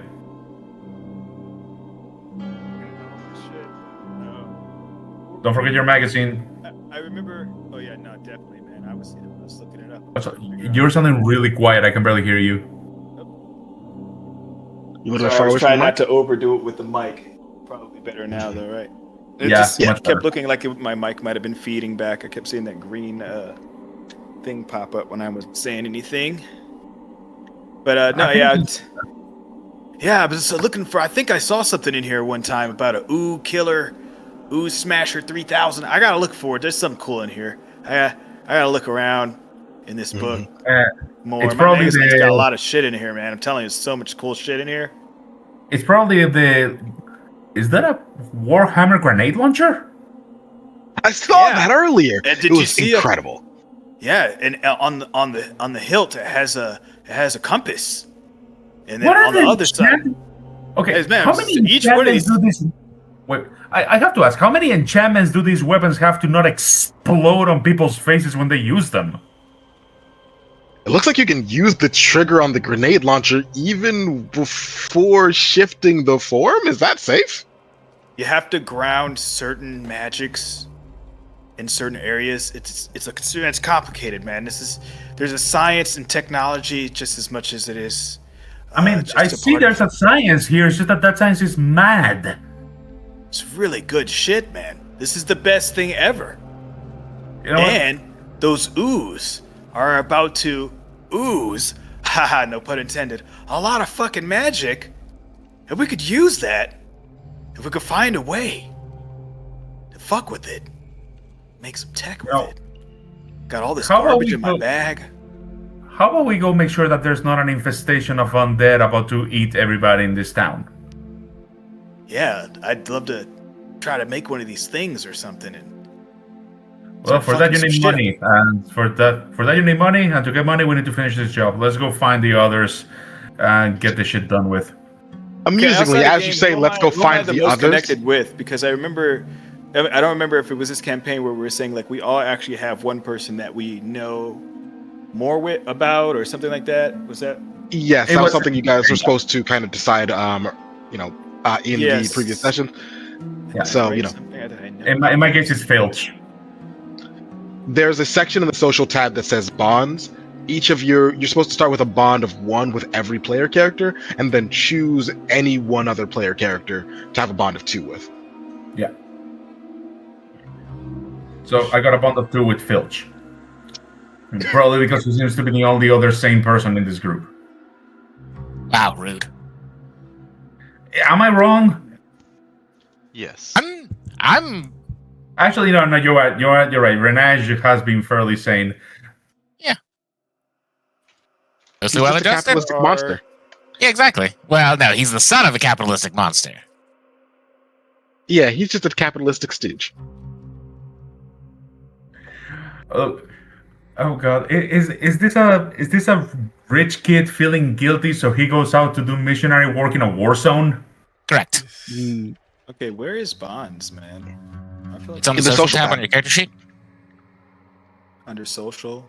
It's in the social tab, yeah, next to equipment. Oh, I don't have a 2. I don't have anybody that I've connected. Yep, to. you So gotta then pick one. Go ahead and pick someone. Yeah. Oh, I forgot. I also had some contacts. Everyone has Already- context. Yeah, a ranger, the local commander, and a lord, but I don't know if it's a lord of this town. I also forgot that I named this lord after the main character of Ni no Kuni 2. Have you literally seen CJ and Scott's sheets?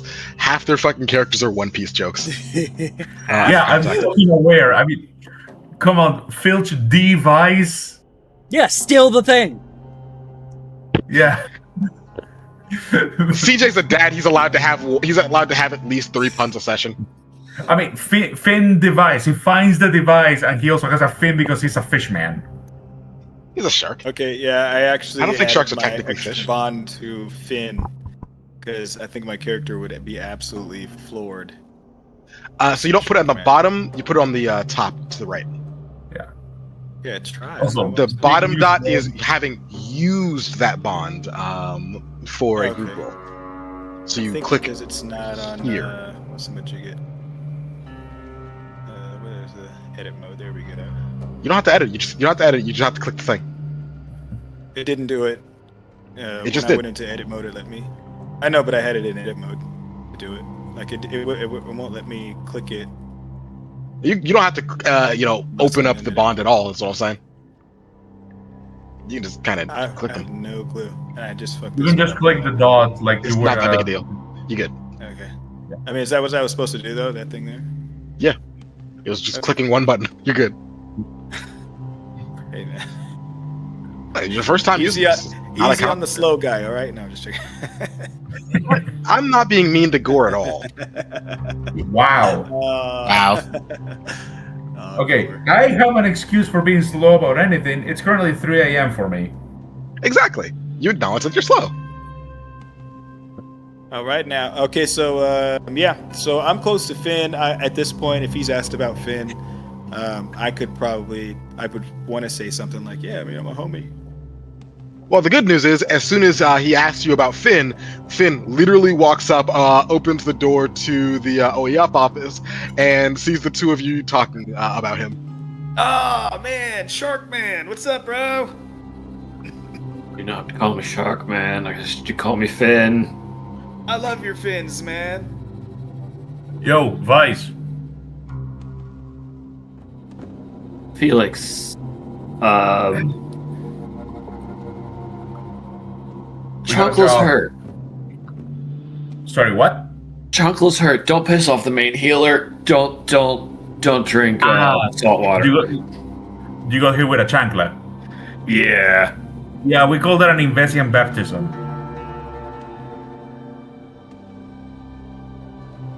Welcome to the family. We got a job, by the way. Where's your brother? Per what the survival book says, sunbathing.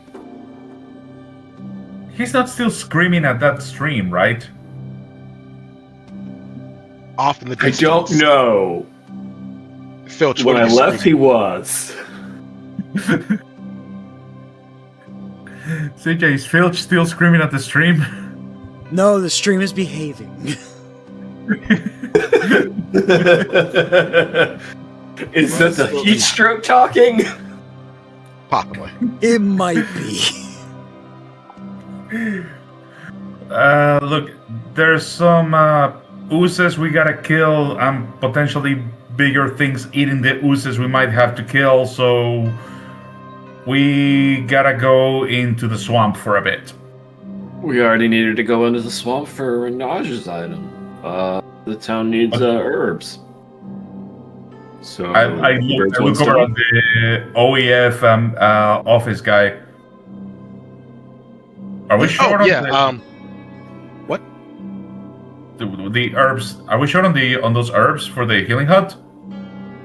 I mean, there's a refundable quest. There's a redoable quest. They post this like every week. It's a daily. I mean, I guess you could do it every day. You might exhaust the plants, but maybe. Okay. He tears off another quest thing and hands it to you.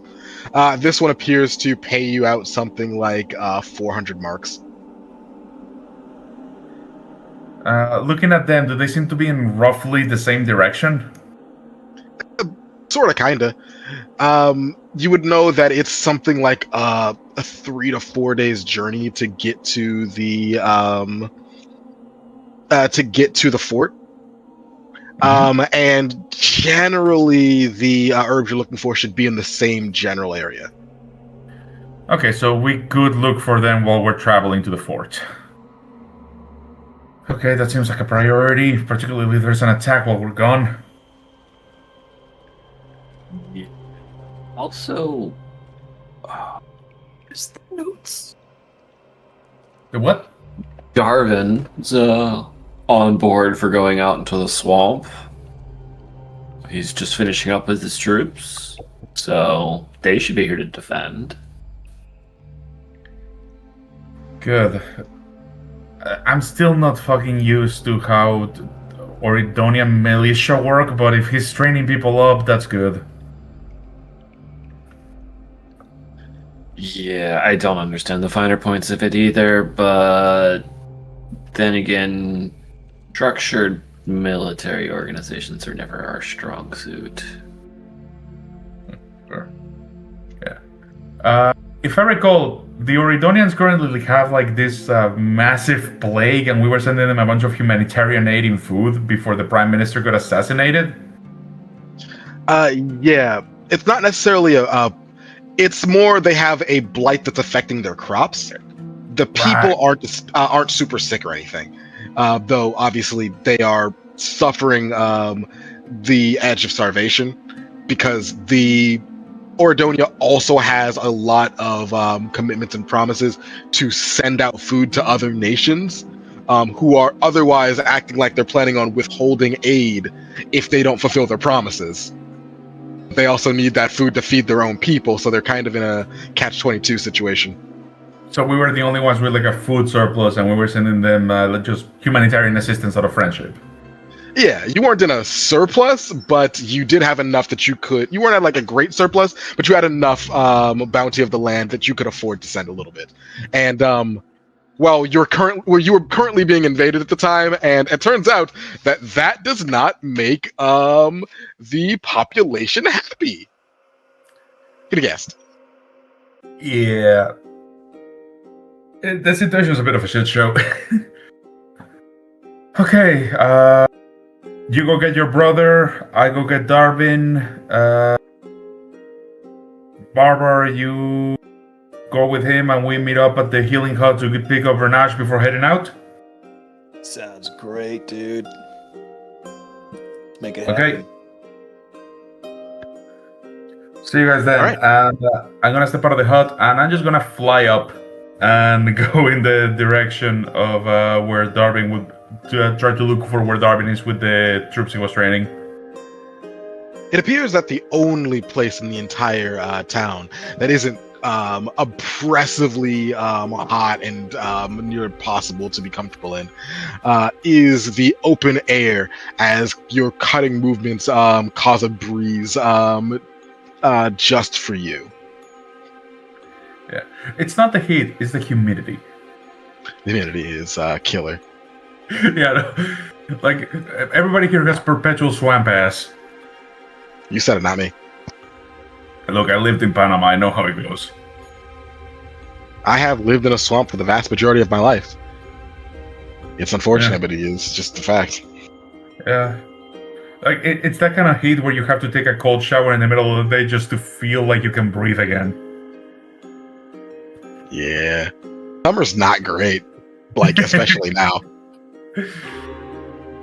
Global warming. But, yep. We're gonna go collect the rest of our group and meet up to head into the swamp. All right. All of you know each other. You're very familiar with where each other's hangouts and skulks. So it doesn't take you more than 10, 20 minutes to get back together, make sure everyone's got their packs ready, and are prepared to leave Tiftona. Anyone who saw the chat may have noticed that you've unlocked a new quest. Oh. A routine calling. A few days east of Titonia lie the ruins of Fort Shafub, an old outpost abandoned centuries ago that, due to constant assaults from monsters both mundane and void-warped, now it serves as an easily identifiable monster nest. Okay. One of the duties of the Outland Expeditionary Force is to routinely cull such nests to stop more dangerous breeds of monsters from festering and growing into a threat to the nearby settlements. Objectives: travel to Shafub, investigate the monster nest, cull the monsters. See? Easy peasy. Awesome. And I guess we have as an optional objective to collect the herbs for the healing hut on the way there. It would be nice. Yeah. Now, quick question: does anybody have survival skills? I need to check mine. A little bit. Okay, I got If 3 by dots skills in you mean survival. I have 3 dots in survival. I also have the Tracker Hunter, which let me read it. Your expertise in hunting grants +2 enhancement that stacks on tracking actions or to identifying tracks. Okay, so not as useful in this, and the other one is more for combat. Okay. Freedom of navigation is one of my edges. That's probably going to be very useful. Yeah. They are going to keep calling them edges, by the way. Just gotta Look, it's what the character sheet says. What are they supposed to actually be called? perks. I'm going to keep calling them edges. I like that better. If you guys need somebody to break into some shit, I'm the guy. My larceny is like 4 points. We are going to an abandoned fort. There's a good chance that there Yeah. will be some. I'm high on larceny as well, so. Very high Yeah. net. I got Look, I'm a flying artillery piece that's good at tracking shit. I I'm got tank. good tech. I got good range combat. Okay. Decent. Uh, defense. But yeah, also- definitely larceny. Nexus, quick question. Uh-huh. So, I have the lightning spell, which I see adds the electrify tag to my range magical attacks. Mhm. If I recall, the electrify tag has some effect when my enemy is standing on water. Uh-huh. The amount of swampland we are in, would that count for the purposes of the electrify tag? Not always. They would Okay. need to be literally inside of the swamp water. Okay, makes Being on muddy ground doesn't count. So they would need to be like standing in a puddle or in the water itself, not just in a very damp area. Correct. Also, I really like the image you used for the routine culling quest. Thank you. I randomly found it myself. It's fun. Finding good fantasy art lately is a goddamn nightmare. Everything is just AI crap. Yeah. Gotta respect those artists out there. Yeah. I posted the link to the equipment tabs in the chat as well. The actual specific effect that you're talking about is that you get 1 power advantage whilst the enemy is in water, which is very good. It's effectively +2 advantage that stacks with any other advantage you have. The weapon crackles with elements of electricity. Gain access to the following trick when making attacks with this weapon: electrocute, cost 2 hits, inflict a stun status effect on your target, and give +1 power advantage to attacks if the target is in water. Damn. It's very good. Yeah.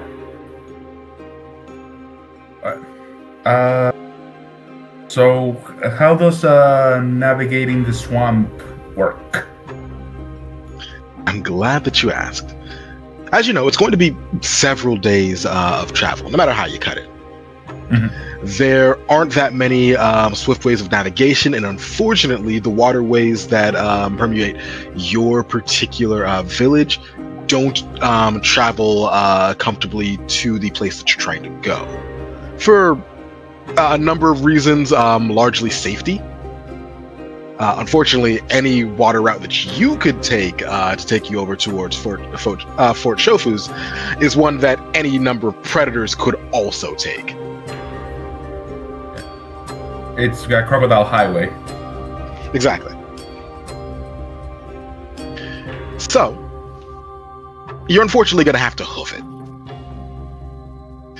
It is, to be frank, not the easiest journey, but the total amount of distance isn't that far. It's just the fact that swampland is a pitch to navigate at the best of times. I'm flying from branch to branch as we go along, keeping an overwatch in case of ambushes. Unfortunately, this means that you are prey to dozens, if not hundreds of insects. Look, I grew up in Inves. At this point, I'm fucking used to it. I have calluses from how often I've been bitten by mosquitoes. Hey, at least you've learned to travel with goggles on. Like, the reason my character is like so covered in that hood, cloak, his mouth covered, even though the heat and the humidity, is because of the insects. Because it's being sweaty and uncomfortable, or swallowing 15 flies per second.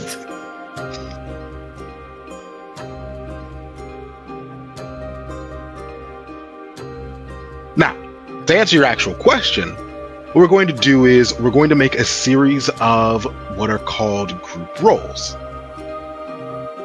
Group roles are fairly simple. The way it works is that I give all of you the difficulty and the complications. And we essentially track your progress based off of how many people are able to succeed. Any tricks and whatnot that you guys buy are, can potentially aid other people. So, do as well as you can. For this particular role, I think it would be good if we did unless you have a particular argument for using a specific set of skills, why don't we call this one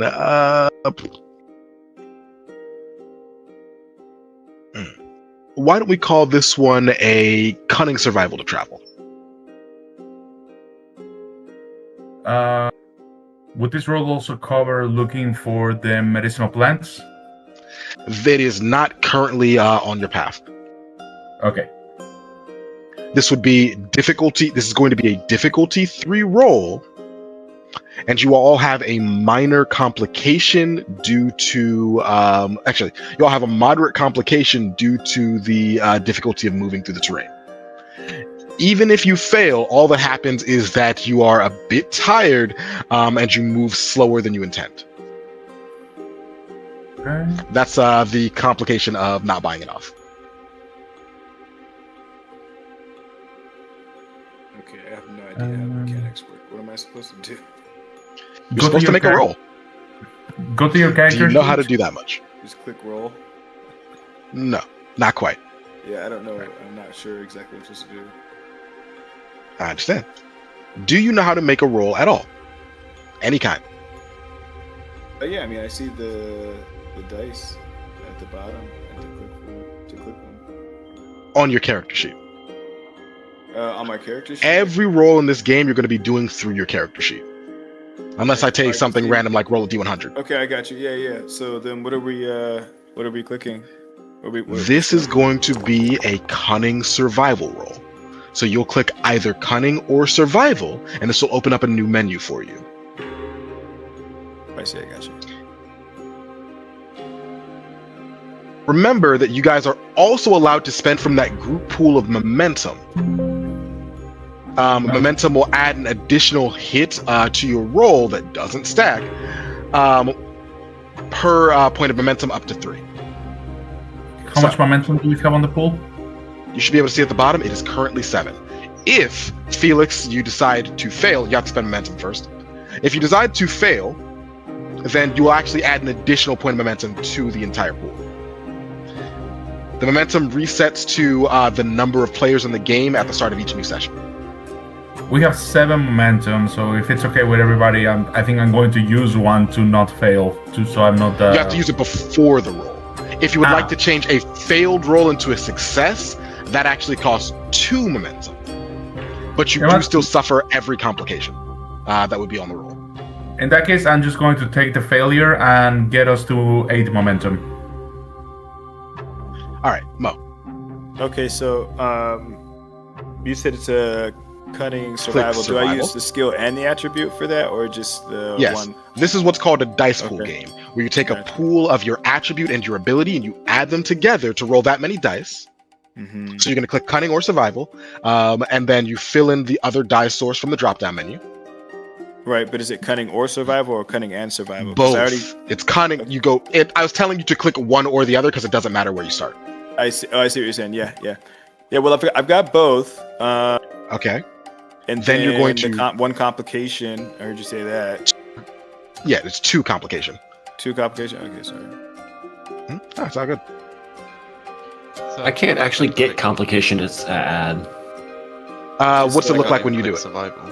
Doesn't do anything. Doesn't open up a drop-down menu and the plus. Oh, that's because there is no drop-down menu. You just have to type it in there.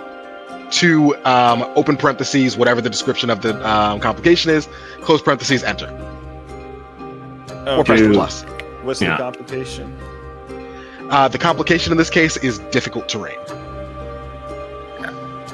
You see in the chat how mine is 2 parentheses terrain. One at a time, please. When I'm clicking on survival, nothing is actually happening.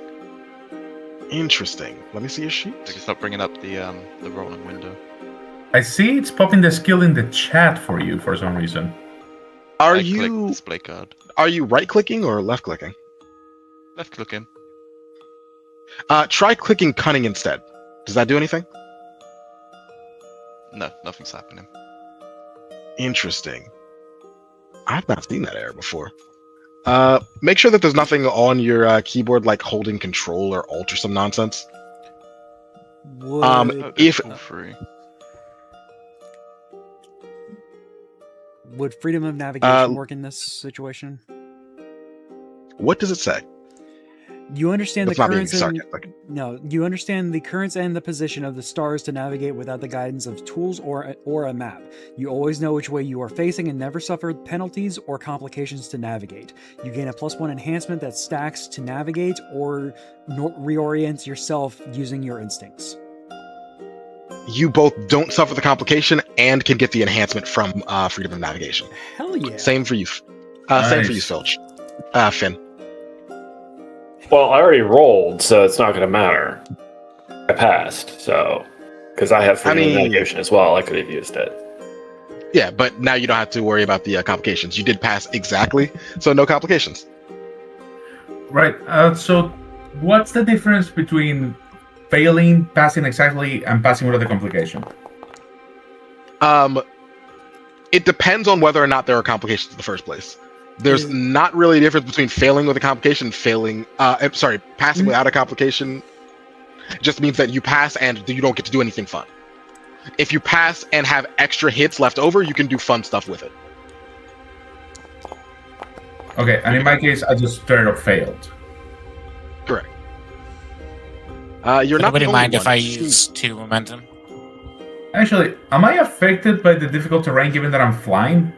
Yes, because there's still a bunch of trees that would be blocking your path either way. Does anybody mind if I use 2 momentum? Fine with No me. issues with it. Go for it. Okay, I'm going to automatically pass it, and I'm going to use my efficient perk.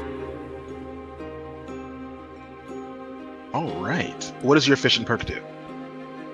You know how to get things done with minimal effort? Once per session, you may forego rolling for an action to immediately succeed on it. If there are any complications, you must suffer the effects, though you may spend momentum for enhancement as per normal to buy them off. All right. In that case, Renage automatically succeeds. No complications added. Barbar managed to just succeed, rolling a phenomenal 3 success on 3 dice. Damn. Finn succeeds with 3 8s on his 6th pool.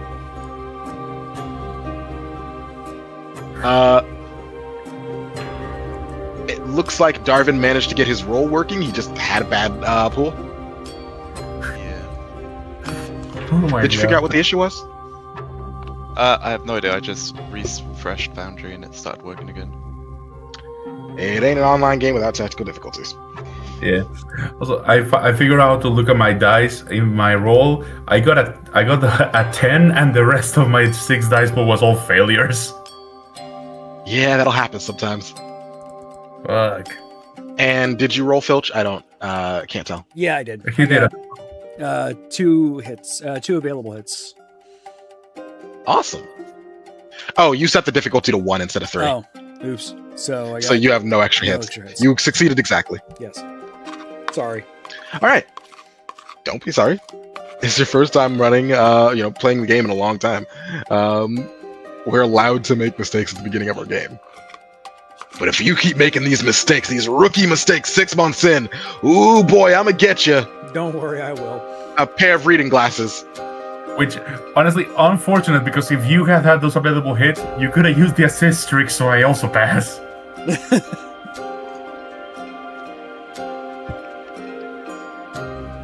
Navigating through the dense kind of jungles of Invest is honestly a frustrating endeavor at the best of times. Oh, actually, so how many failures do we have? That's 1 for Darvin, 1 for Oh, wait, I think Darwin passed, didn't he? nope, no successes, not a shit. single one. The opposite Damn. of success. He didn't even have the he didn't even have the daring to get a single one, so he could royally fail. That's not a thing in this game, but it would be funnier. So yeah, so you guys are back up to 7 momentum. Good job.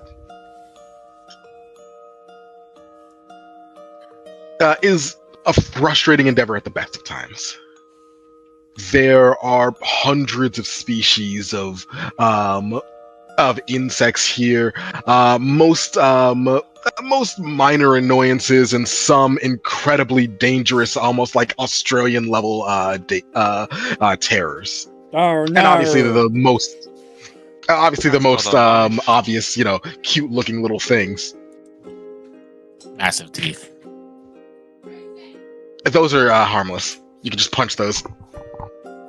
Okay, the big spiders that want to hug your face, those are honestly harmless. It's the small, colorful frogs you need to be afraid of. What is this purchase trick button here? Because it's showing me some cool shit. You don't So, have remember any- I said that if you rolled more successes than you need, you can do cool stuff? That's what tricks are. Tricks are extra cool things you're able to do because you rolled so well, you deserve it. That's cool. Some of them are some of restricted the- based off of stuff that you don't, based off stuff that you don't have. Like there's a bunch that are based off of using specific spells. If you don't have those spells, you can't access them. Okay. But there's a large list of general ones that anyone can use. Well, this one here assists. You may extend your successful action to a single ally, allowing them to overcome the difficulty of the same action without any additional hits. If you have the right number of extra successes, then you could potentially do that. Unfortunately, Yeah. you don't have any extra hits. Yeah. that Oh, one that's costs what the hits hit. are. Okay, I got you. Okay. Yeah. Hey.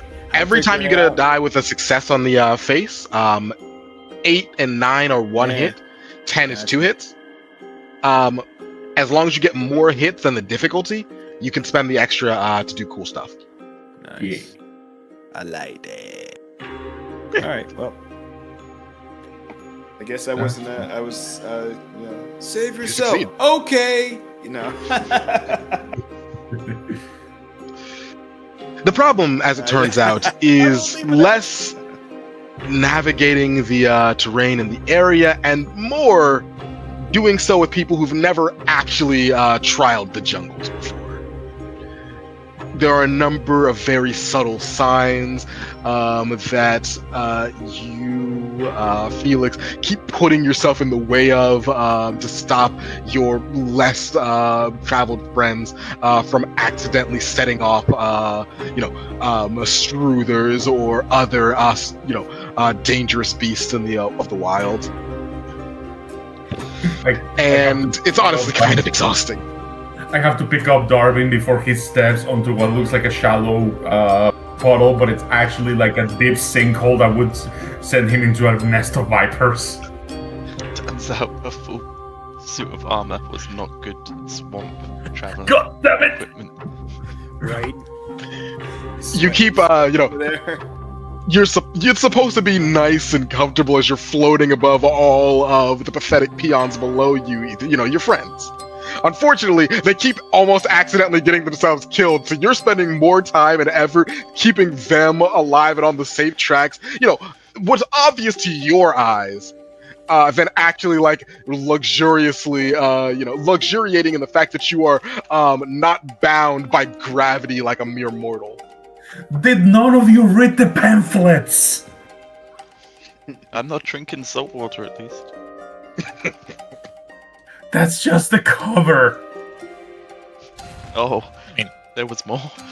Yeah, listen, turning the page is hard. He got to the first page. You gotta give him credit for that much. It I falls have no out. finger It's a coordination pamphlet. in these gloves.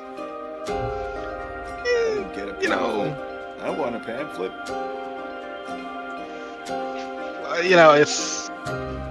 It's probably fine. I just learned how to get around.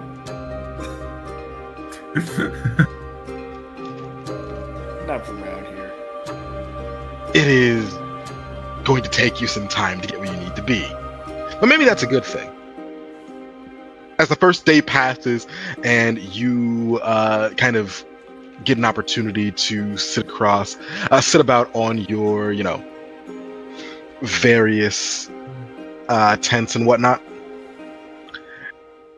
you find yourself far enough away from civilization to really appreciate the world around you. So far, you've not managed to accidentally stumble into an outland. And instead, you're in this nice wooded grove. The trees around you are so tall they blot out the sun and are filled with ivy and moss that may be older than each and every one of you combined. The sound of nature itself is large and droning and, in its own way, relaxing. Assuming that you put on the requisite, 4 liters of bug repellent per person.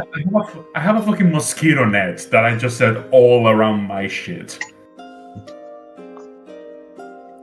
Absolutely. Yeah.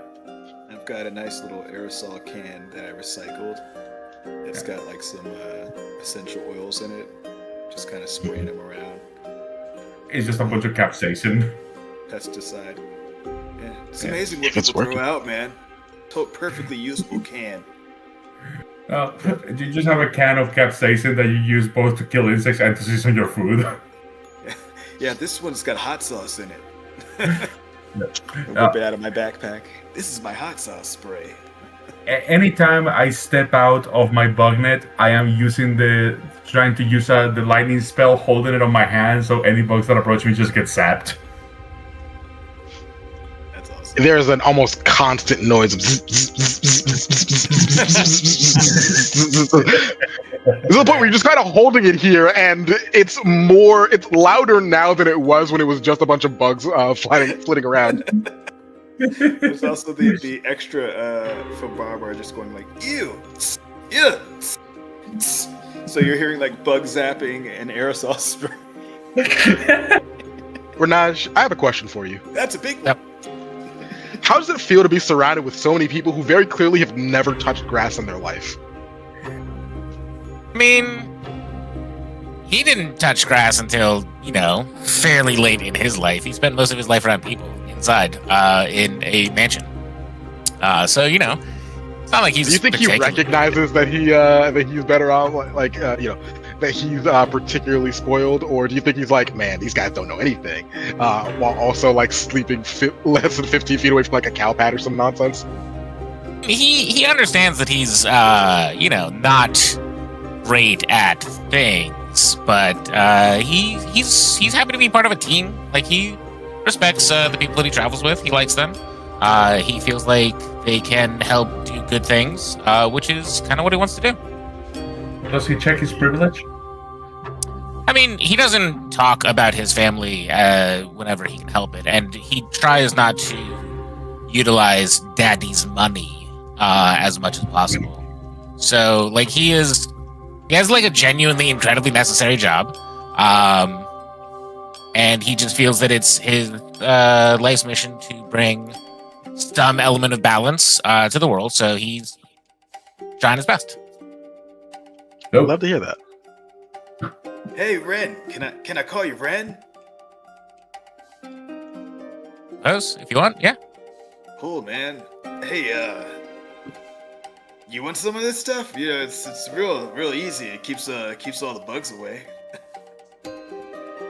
I call it Bug Be Gone. It's a good name. Very catchy. He folds his hands like SpongeBob does when he says imagination with the rainbow. Just kind of, he's like, Bug Be Gone. It's a good name. It's very catchy. I don't think I need it, but I do appreciate the offer.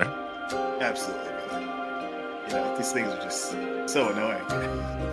As it turns out, being able to magically heal myself and also magically generate auras of poison makes it so that a lot of things don't really want to bite you.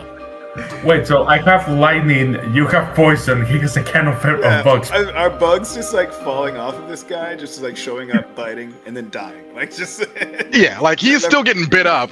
It's probably not very comfortable for him, but he's also got his own little kind of a ring of incredibly dumb insects around him, just like Felix does. And I mean, I can heal myself after all of the bites, so.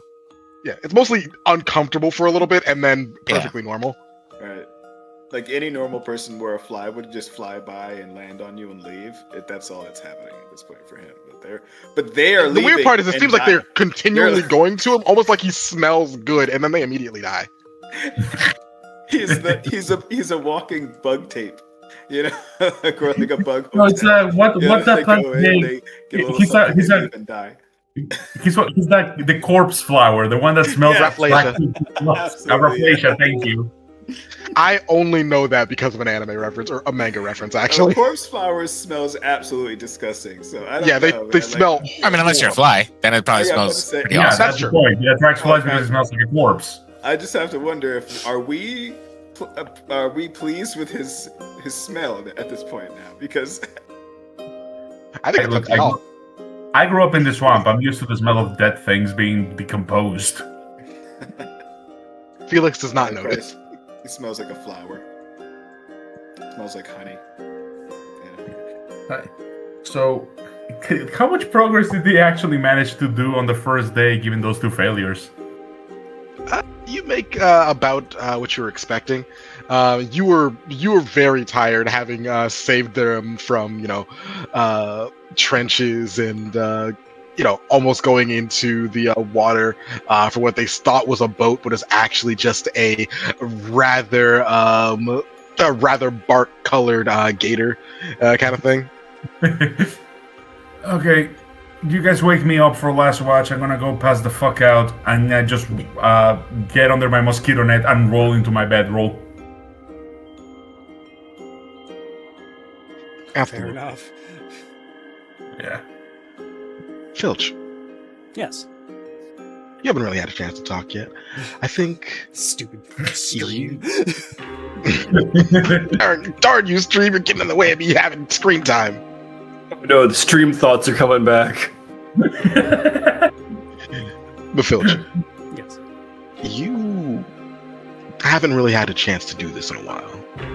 You and your brother are usually on your own. And as you are out here traipsing into what must be one of the gods' fucking armpit for how sweaty, humid, and unbearable it is. You find that it is nothing like any of your past experiences. You are so used to like the high seas and traveling across the coasts and doing all of that. And instead of that kind of high energy, almost like epic feeling, you are traipsing through a swamp to kill a bunch of what you're pretty sure are small slimes and maybe pick up some herbs while you're at it. How do you think that feels for you? Like, what do you think is going through Filch's mind? So, while it is definitely not what I expected it to be, there's still a feeling of adventure here to be had. There's still a essence of importance. This place that we've been marooned has kind of they've adopted us. They've allowed us to be family, as weird as we are. They haven't questioned us beyond once we basically started showing that we are useful to them. They've stopped asking a lot of questions, and that's good for us. Once we got over the fact that we are, actually brothers and not just, weird siblings, or weird, found brothers. They finally accepted that, we are actually brothers and not just,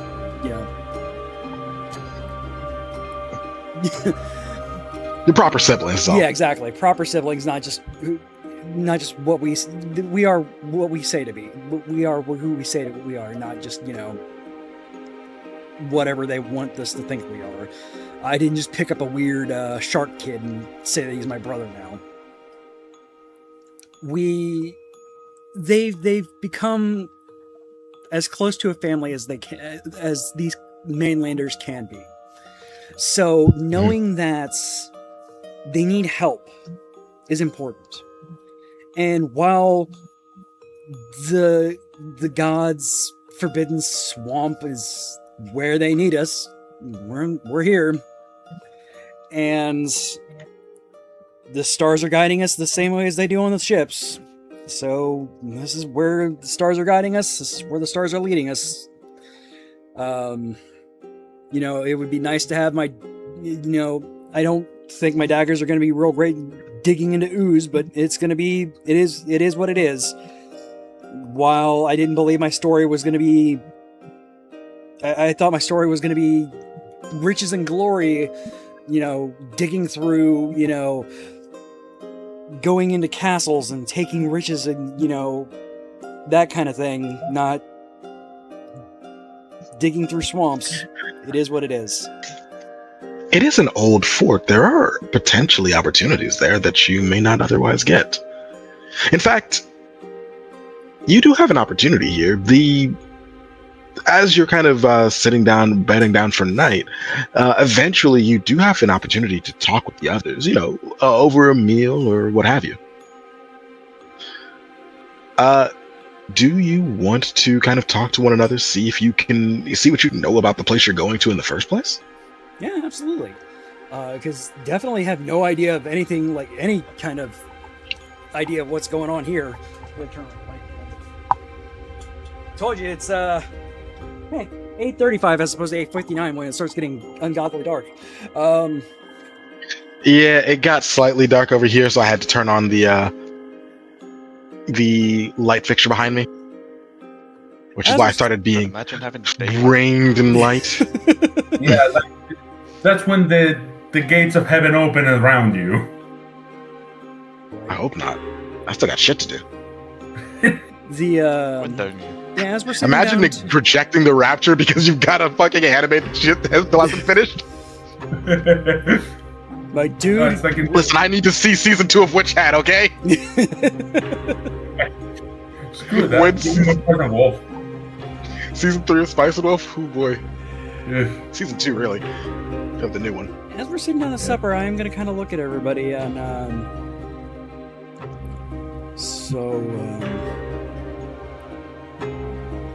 what are we looking at out here? You guys have told me oozes and gross things, and I'm gonna kind of stick my finger into the mud and kind of pull it up slowly as the muck kind of pulls off and let it drip down. Probably shouldn't do that. There's a lot of venomous disease, bad things. This conversation would have happened before I went to sleep, right? Yeah. Yeah, this is before. This is during supper. This is, a chance for everyone to kind of talk. Regular calling kind of situation. Like, the oozes themselves, they're not really a threat. They're a pest at most. The issue is that other things eat them. So if you don't get rid of them, you end up with more monsters showing up. Magically enhanced super gators that can destroy an entire building in one swipe. A bunch of undead showing up. One time... Super gators. Now that sounds fascinating. Yeah, one time, a toad. Just a very, very big toad. Like, roughly the size of that tree over there. It was fucking nightmare to kill that thing. Unfortunately, with the war Don't going you have on and the ninjas that handle those kind of things? We have ninjas Yeah. that handle toads. They Well, usually become not- friends with them. Damn it. The toads here are not smart enough to become friends with. We do have people that normally handle this shit. The problem is that they're all fighting the fucking Vidi's out west. Aren't you one of those people that's meant to be doing that?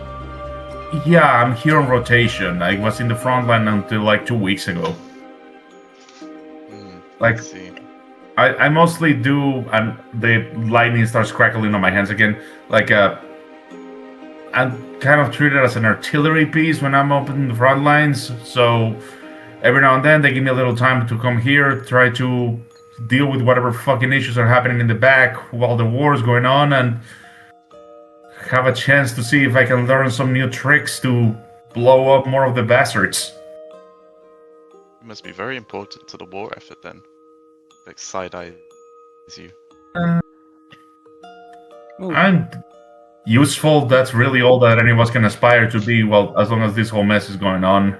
Like, I joined the OEF very shortly after the war started. I used to live in one of the villages near the border. When they turned that mountain range into just raw desert and poured forth, my village was one of the first ones on the path. I barely got out. Oh, I'm sorry. I'm not gonna say I'm over it, but frying a few of the bastards has helped.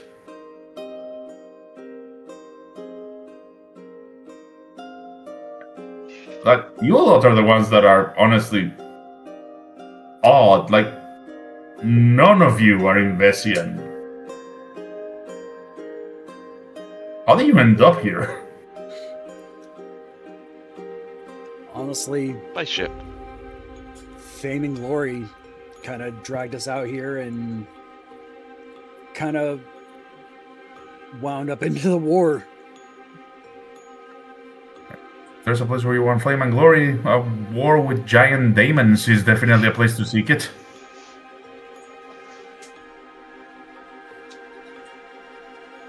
We solve the problem here, I solve the problem in my homeland. So it's a win-win. Yeah. Who knows, maybe this will be over fast enough that we can avoid another fucking civil war. Another? Our prime minister kind of got killed a little bit ago. It was a mess. Now, Felix, close as you know, there has not been a civil war due to the assassination of the thing. There were civil wars before that, but the death of your previous prime minister and the hastily shoo-in of your new prime minister means that there wasn't time for a civil war. Yeah, like, invasion is not the time for a civil war to happen. What I'm trying to say is that I hope we can fix this fast enough that the stability doesn't collapse into a civil war. Yeah. Yeah. Like, all hell Prime Minister Swansong. That is actually her name, Tequila Swansong. Yeah. Well, yeah. She got the popular vote. Look, shit is not going well for Invest. I will actually post her name because it literally is Tequila Swansong, which is just, oh boy. I know that you are saying tequila, but it sounds like you're saying tequila. Like the drink. Exactly. Well, it also kind of sounds like tequila. Yeah. Also, I really hope this is not Invest's swan song. Well, she is Investion. Yeah. Those of you who'd like to, those of you who may have heard, rumors of the place that you're going to, or maybe even just may have gone there in the past, if you'd like to, you can give me your best argument for why you should use whatever skill that you think is the most relevant. Okay. If you've heard rumors, or you might have been there, or you might have just read it in a book somewhere. If you think that you have a reason to know about it, give me what you got. I feel like I would be knowledgeable about the structure of monster nests, at least from an esoteric standpoint of how they formed and the magical concentrations on them. Given my job before I got moved here, would have involved moving along in between outlands as I move along the swamp to try to reach different positions for the war effort. Okay. And the argument you're trying to make is? For what skill? Esoterica intellect, if I can. Esoterica would be more related to magical things rather than the swamp itself. If you want to know about Outlands in particular, though, I would let you use Esoterica. It's more of... Do monster nests count as a form of Outland? They do not. Okay. Outlands are a specific supernatural phenomena. Monster nests are just what's called when any type of non-normative animal happens to shack up in a particular place, and there's a lot of them. would I be able to use culture intellect for the history of this fort? I'd allow it. Yeah. Anyone else want to try I something? approach it from a leadership standpoint. In what that regard? I've been leading and talking to the quote-unquote militiamen of the local towns, and maybe I could have heard something or during like some downtime discussed the local politics of what's going on. I would say that this place has been out of commission long enough that it's not super relevant to politics. Okay. If you wanted to know more about how people felt about this fort and several of the others around, I'd let you go with that for leadership. That would be leadership intellect. Sure, let's do that. Anyone else want to take a stab?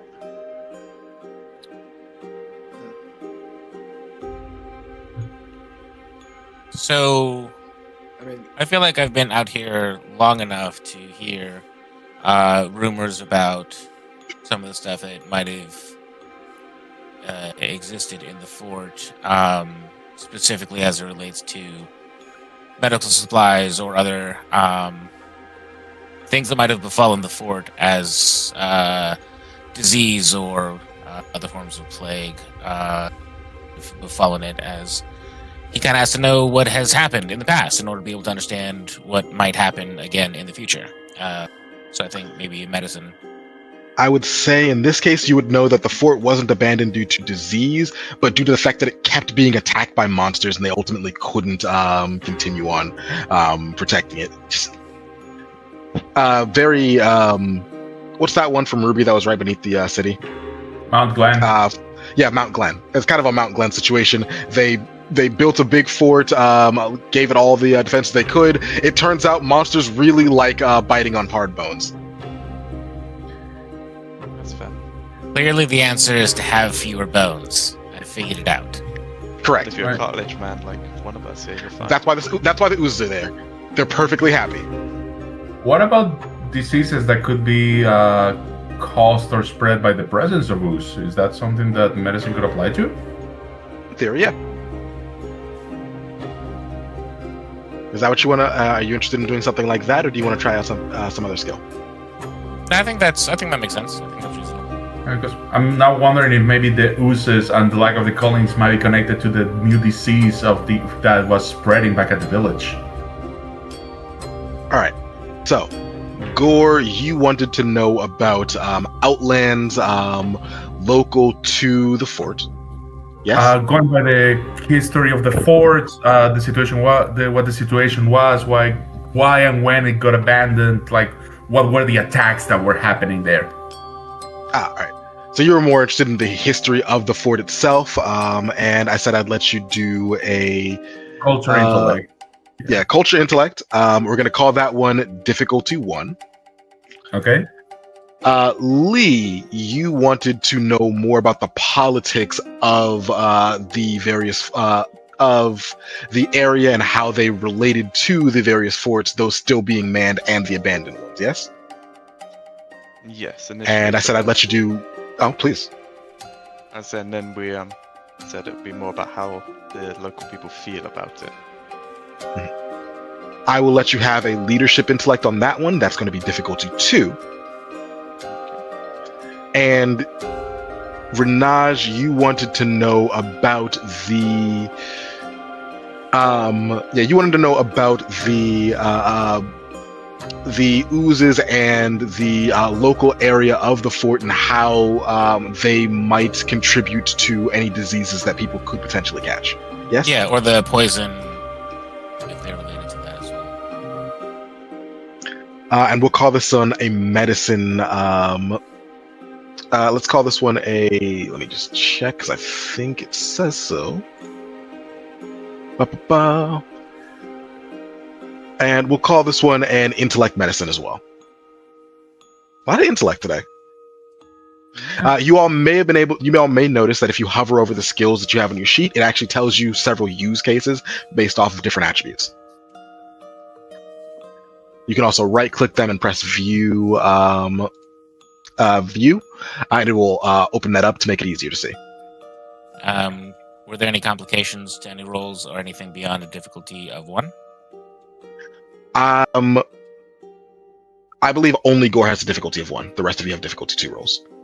Okie Uh, As for complications, I would say that this is a minor complication, as this is not a common field of study, so there's not a whole lot of information about it. for For everybody? you, Renaj, there is no complication at all for Darvin. Such a silly name. Whoa. Every name is silly. I have Also a silly true. name. At least it's not Kai. Also true. Hey. Yeah, Kai is a stupid name. Apologies to all Kais in the world. I only mean his Kais, specifically. That means that Nexus clearly approves of Cobra Kai, so I support villains. I actually did like the Cobra Kai show, unironically.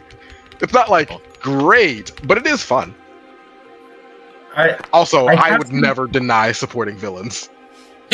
I have only seen clips of it. As I understand, it is effectively the characters from Karate Kid having midlife crisis. Yes, Yeah, pretty much basically. exactly that. You've missed nothing if that's what you caught from it. And you know what? I Ooh. wasn't even gonna say. 3 hits for purchase. Fuck yeah. Excellent. Who wants to go first? Do you want to spend momentum, Lee? I didn't mean to click that button. I rejected your momentum spend. I assume you pressed the plus and it was like, I wonder what this does. Is this how I Whoa. purchase tricks? Yeah. Oh, no, damn, not Renaj. just- 5 hits. He's good at medicine. Yeah. Alright, so who wants to go first?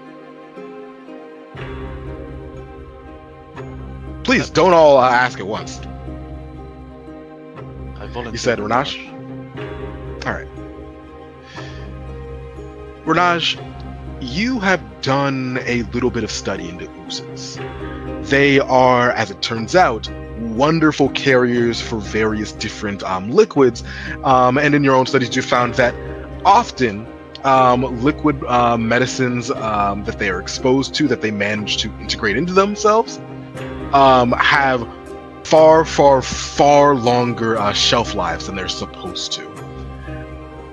The problem is that taming oozes is generally not worth the effort. They are dumb little bundles of usually magic, and are incapable of not causing trouble or breaking things, which is impressive for something that is essentially a usually liquid surrounding a soft nucleus. The problem is that they have a habit of growing over time in a way that belies matter as you know it. Or that defies matter as you know it. It is entirely possible that there may be some kind of toxic element in the natural environment of the fort, Fort Shofu's, that could be relating to the rash of Outland's diseases. More likely, though, if that's the case, it's not likely that the oozes themselves are the contributing factor of spreading them, but it is entirely possible that there may be plants or animals feeding off of them that are inheriting the toxic traits. Less oozes, more likely less people getting sick. You would need to actually go to the place and investigate them in their habitats before culling them to necessarily be certain, though. Would you like to use any of your hits for anything? Can I Yes. actually make a roll here too? I think. I don't know if it's too late, but Could you hold off on that until we go through everyone else's? okay, I got you. Or is that not possible? Or do you have an idea that's just bursting out of your head? Well, I mean, I was just kind of trying to figure out how as you were kind of explaining this, I was trying to figure out what possible thing could apply to my character to have had context of where we're going and what's going on. You know what I mean? And Yeah, if you don't think your character knew anything, then it's entirely possible they did. But I just think that at the very least, because in my mind, I was thinking my character probably would have wandered into a place like this. He maybe doesn't know about this particularly, but putting many things together could have probably figured it out, as he's been literally wandering around, paying attention to everything, being a fly on the wall in all these different areas. You know what I mean? Sure. And so when I was looking at enigmas, I was seeing that this is kind of an opportunity to kind of put two and two together as far as complex interactions are concerned. But, you know, it's also one of those things where you're able to crack a code or solve a puzzle or work out a solution, right? So I'm kind of looking at this here. Is there a particular puzzle you're attempting to solve? Well, I don't know. I think when you were explaining the correlations between like people getting sick and these, you know, ooze being around and all that, kind of contributing to a bit of my backstory, being from pretty far away from here, having to like trudge through all this crap just to be around here, and again, kind of floating all around. Perhaps I may have, you know, seen these things around and heard what people have said. So, you know, again, with the enigma skill and I think that in the context of this particular, we'll call it a mystery for the sake of convenience, that what has been discovered by Renage is essentially that they need to actually see these things in person to be certain of anything. They have hypotheses, but they don't have enough information of the actual situation on the ground to be certain of anything one way or the other. So that's likely going to be something that that all of you will need to actually like physically see to make any headway on. That's based on these rolls? That's based on just Renage's roll. Okay, awesome. Before that, no information was known. Okay. Damn, Renage with the 5 hits for tricks. That's really fucking good. Is there anything you'd like to spend your hits on? Any tricks that you'd like to buy?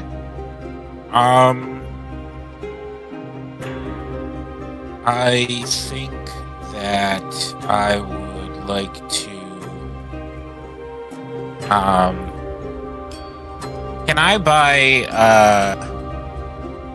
Shockwave to apply it so that my understanding of the medicinal values could also kind of tie into the behavior that the oozes have exhibited so far, and to see if I can maybe hypothesize whether or not there's a difference? Not really. Shockwave is more of a, you're doing a thing, this allows other people around you or other things in the area to also feel the exact same effect. It's more of a do with the AoE version of the thing. Yeah, no, like my hypothesis, that's what I'm trying to say, is that I'm trying to grow out my medicinal base into a further understanding of what other aspects it can encompass. So like the unexpected lead one? Sure, I mean, I guess, yeah, that's probably roughly equivalent.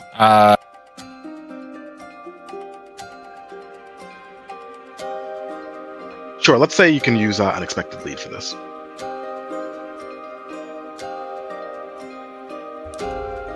And then I guess I'll use the last 2 points to bolster momentum.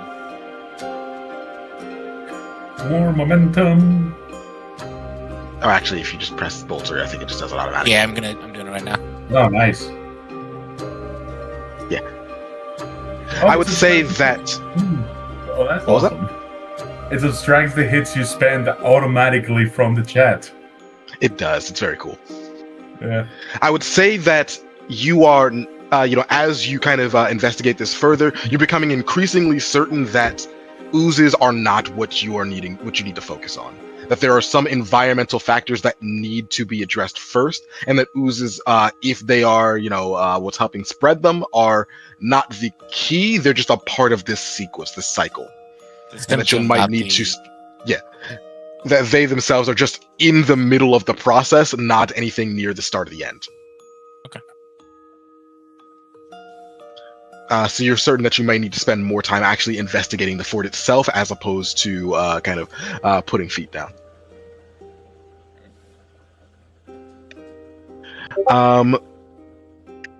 Next, let's go with, I guess we're going highest to lowest. So Felix. Yeah. And you wanted history. The history of the fort would have focused on like what the attacks that they had suffered before that led to it being abandoned. So Fort Shofu's was placed in a particular location because it was very close to the edge of a known outlands. Largely, they wanted to station a forward squad here so that in the case of any kind of outbreaks of Void Warp monsters or anything dangerous, there would always be people in place to actually deal with them. The problem is that for whatever reason, when there were people stationed at the fort, more and more monsters, ranging from oozes to void warped animals to anything they could imagine, would swarm en masse. On an individual basis, most of these creatures weren't that dangerous. The problem was that, for whatever reason, it seemed like the longer they stayed there, the more likely they were to see bigger and more dangerous void-warped creatures. And while the average wolf isn't that bad, void-warped alligators are a fucking problem. As it turns out, the death roll gets even more scary when you can bite through concrete and steel.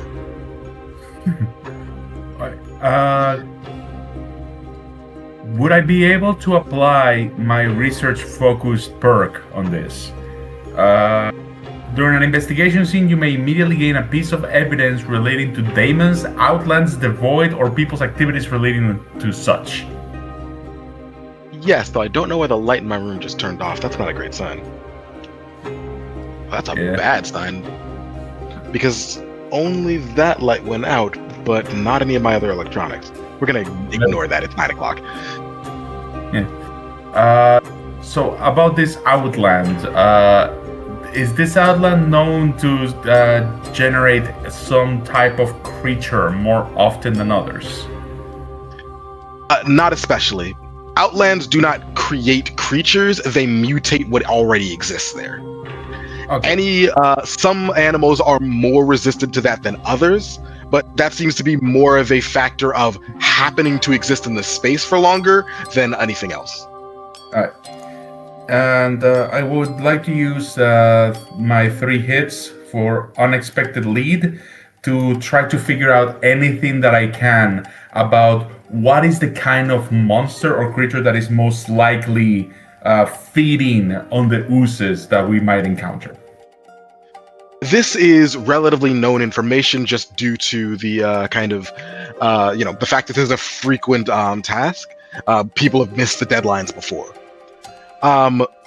If you are lucky, then it's only going to be small things like warped wolves.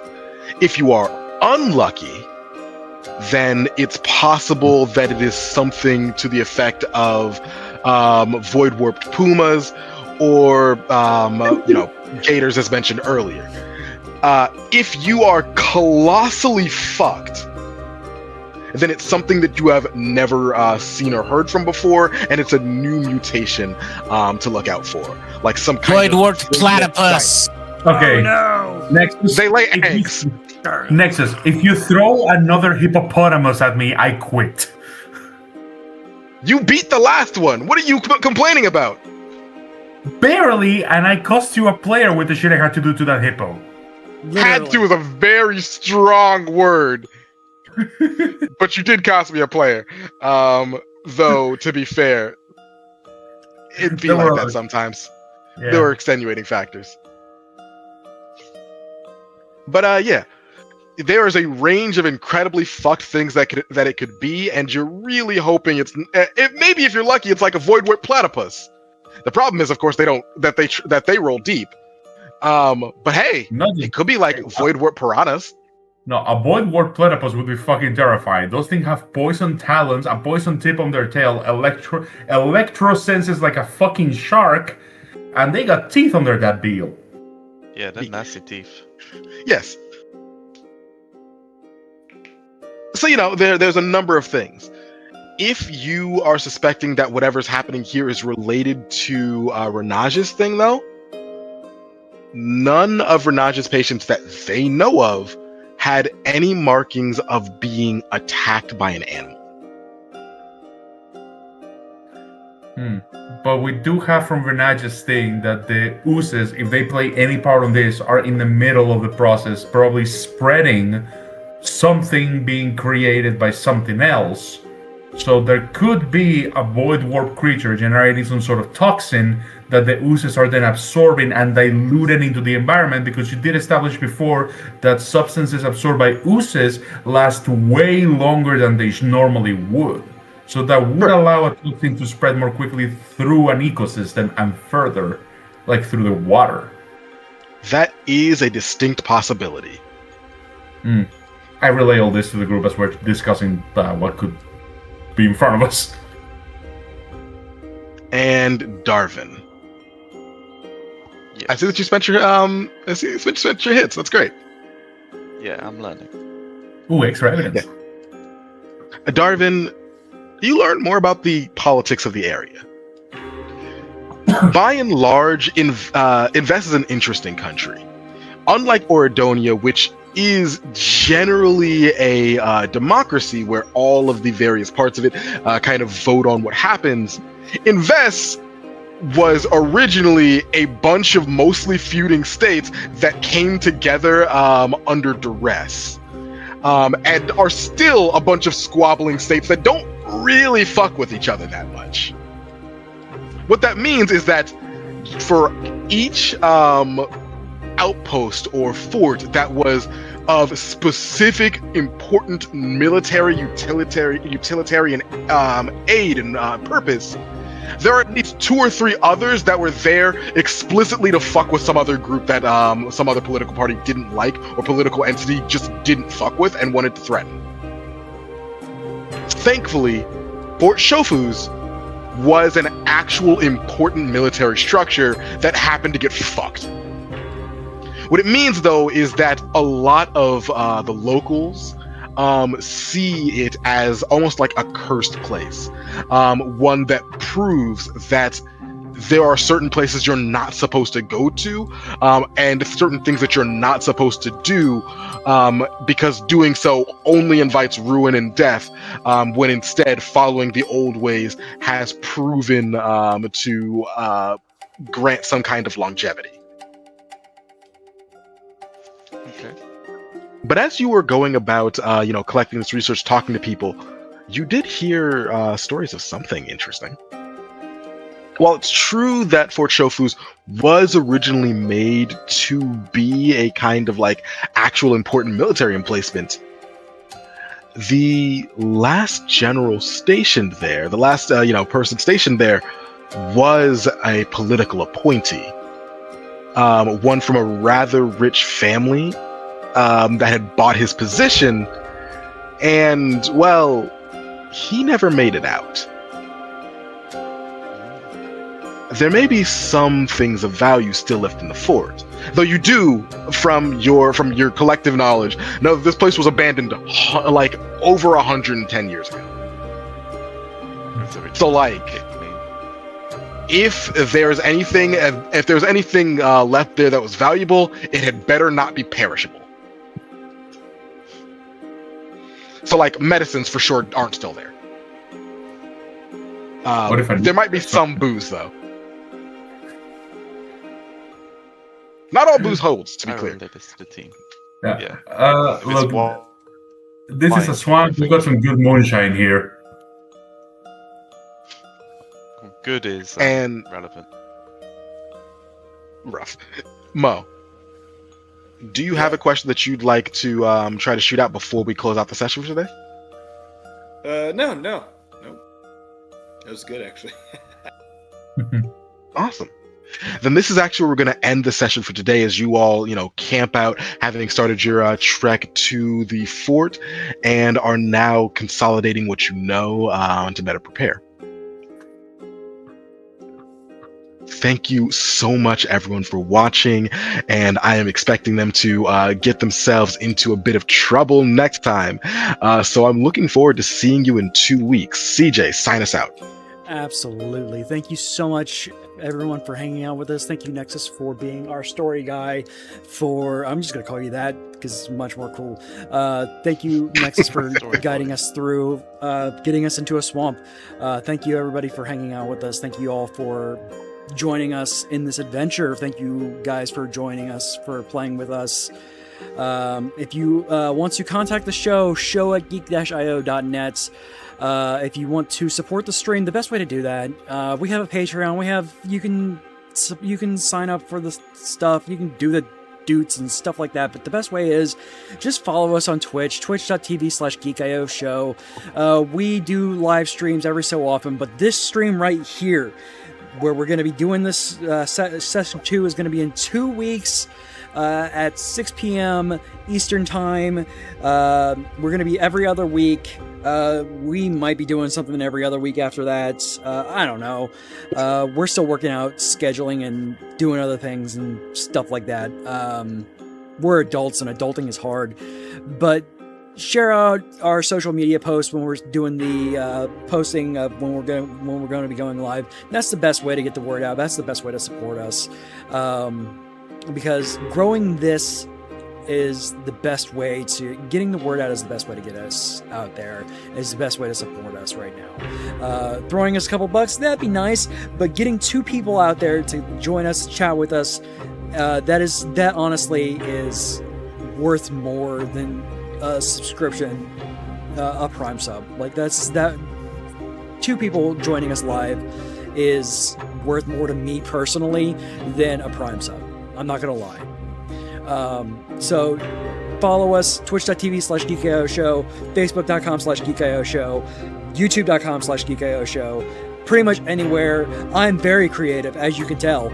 I want to put a shout out to TikTok, where we have had we currently have 701 people. Let's fucking go, TikTok. I didn't know TikTok could do videos longer than 20 seconds. Holy shit, Great. TikTok. Thank you all so much. Anyway, we'll see you all in 2 weeks. We love you all. Be good to one another. Bye, everybody. It's really hot, so remember to hydrate or else you'll Yes. dehydrate. Hydrate, everybody. Don't die. Hydrate, don't hydrate. Exactly. Oh, before we go, if you are going to be in Indianapolis at the end of July, Nexus and I will be in Gen Con leading fucking games for Lurking Fears. Look for CJ Boat and Sire Divine on the Gen Con app. We will be there all weekend. I think Sire's all booked up anyway. I'm not. So go ahead and look for us. Yep. I think every single one of my games is booked to the max. People apparently really love Invincible. Yeah. Oh, one last thing. I want to give a special shout out to Onyx Path Publishing, who helped advertise for us. We're running a game for them, and so far we're having a good time. I'm gonna stop here so people can go to sleep tonight. It's 4 a.m. I need to sleep. But I do need you all to stay for just a few minutes longer after the stream ends. Bye, everybody. You'll get told off. Bye. Peace out.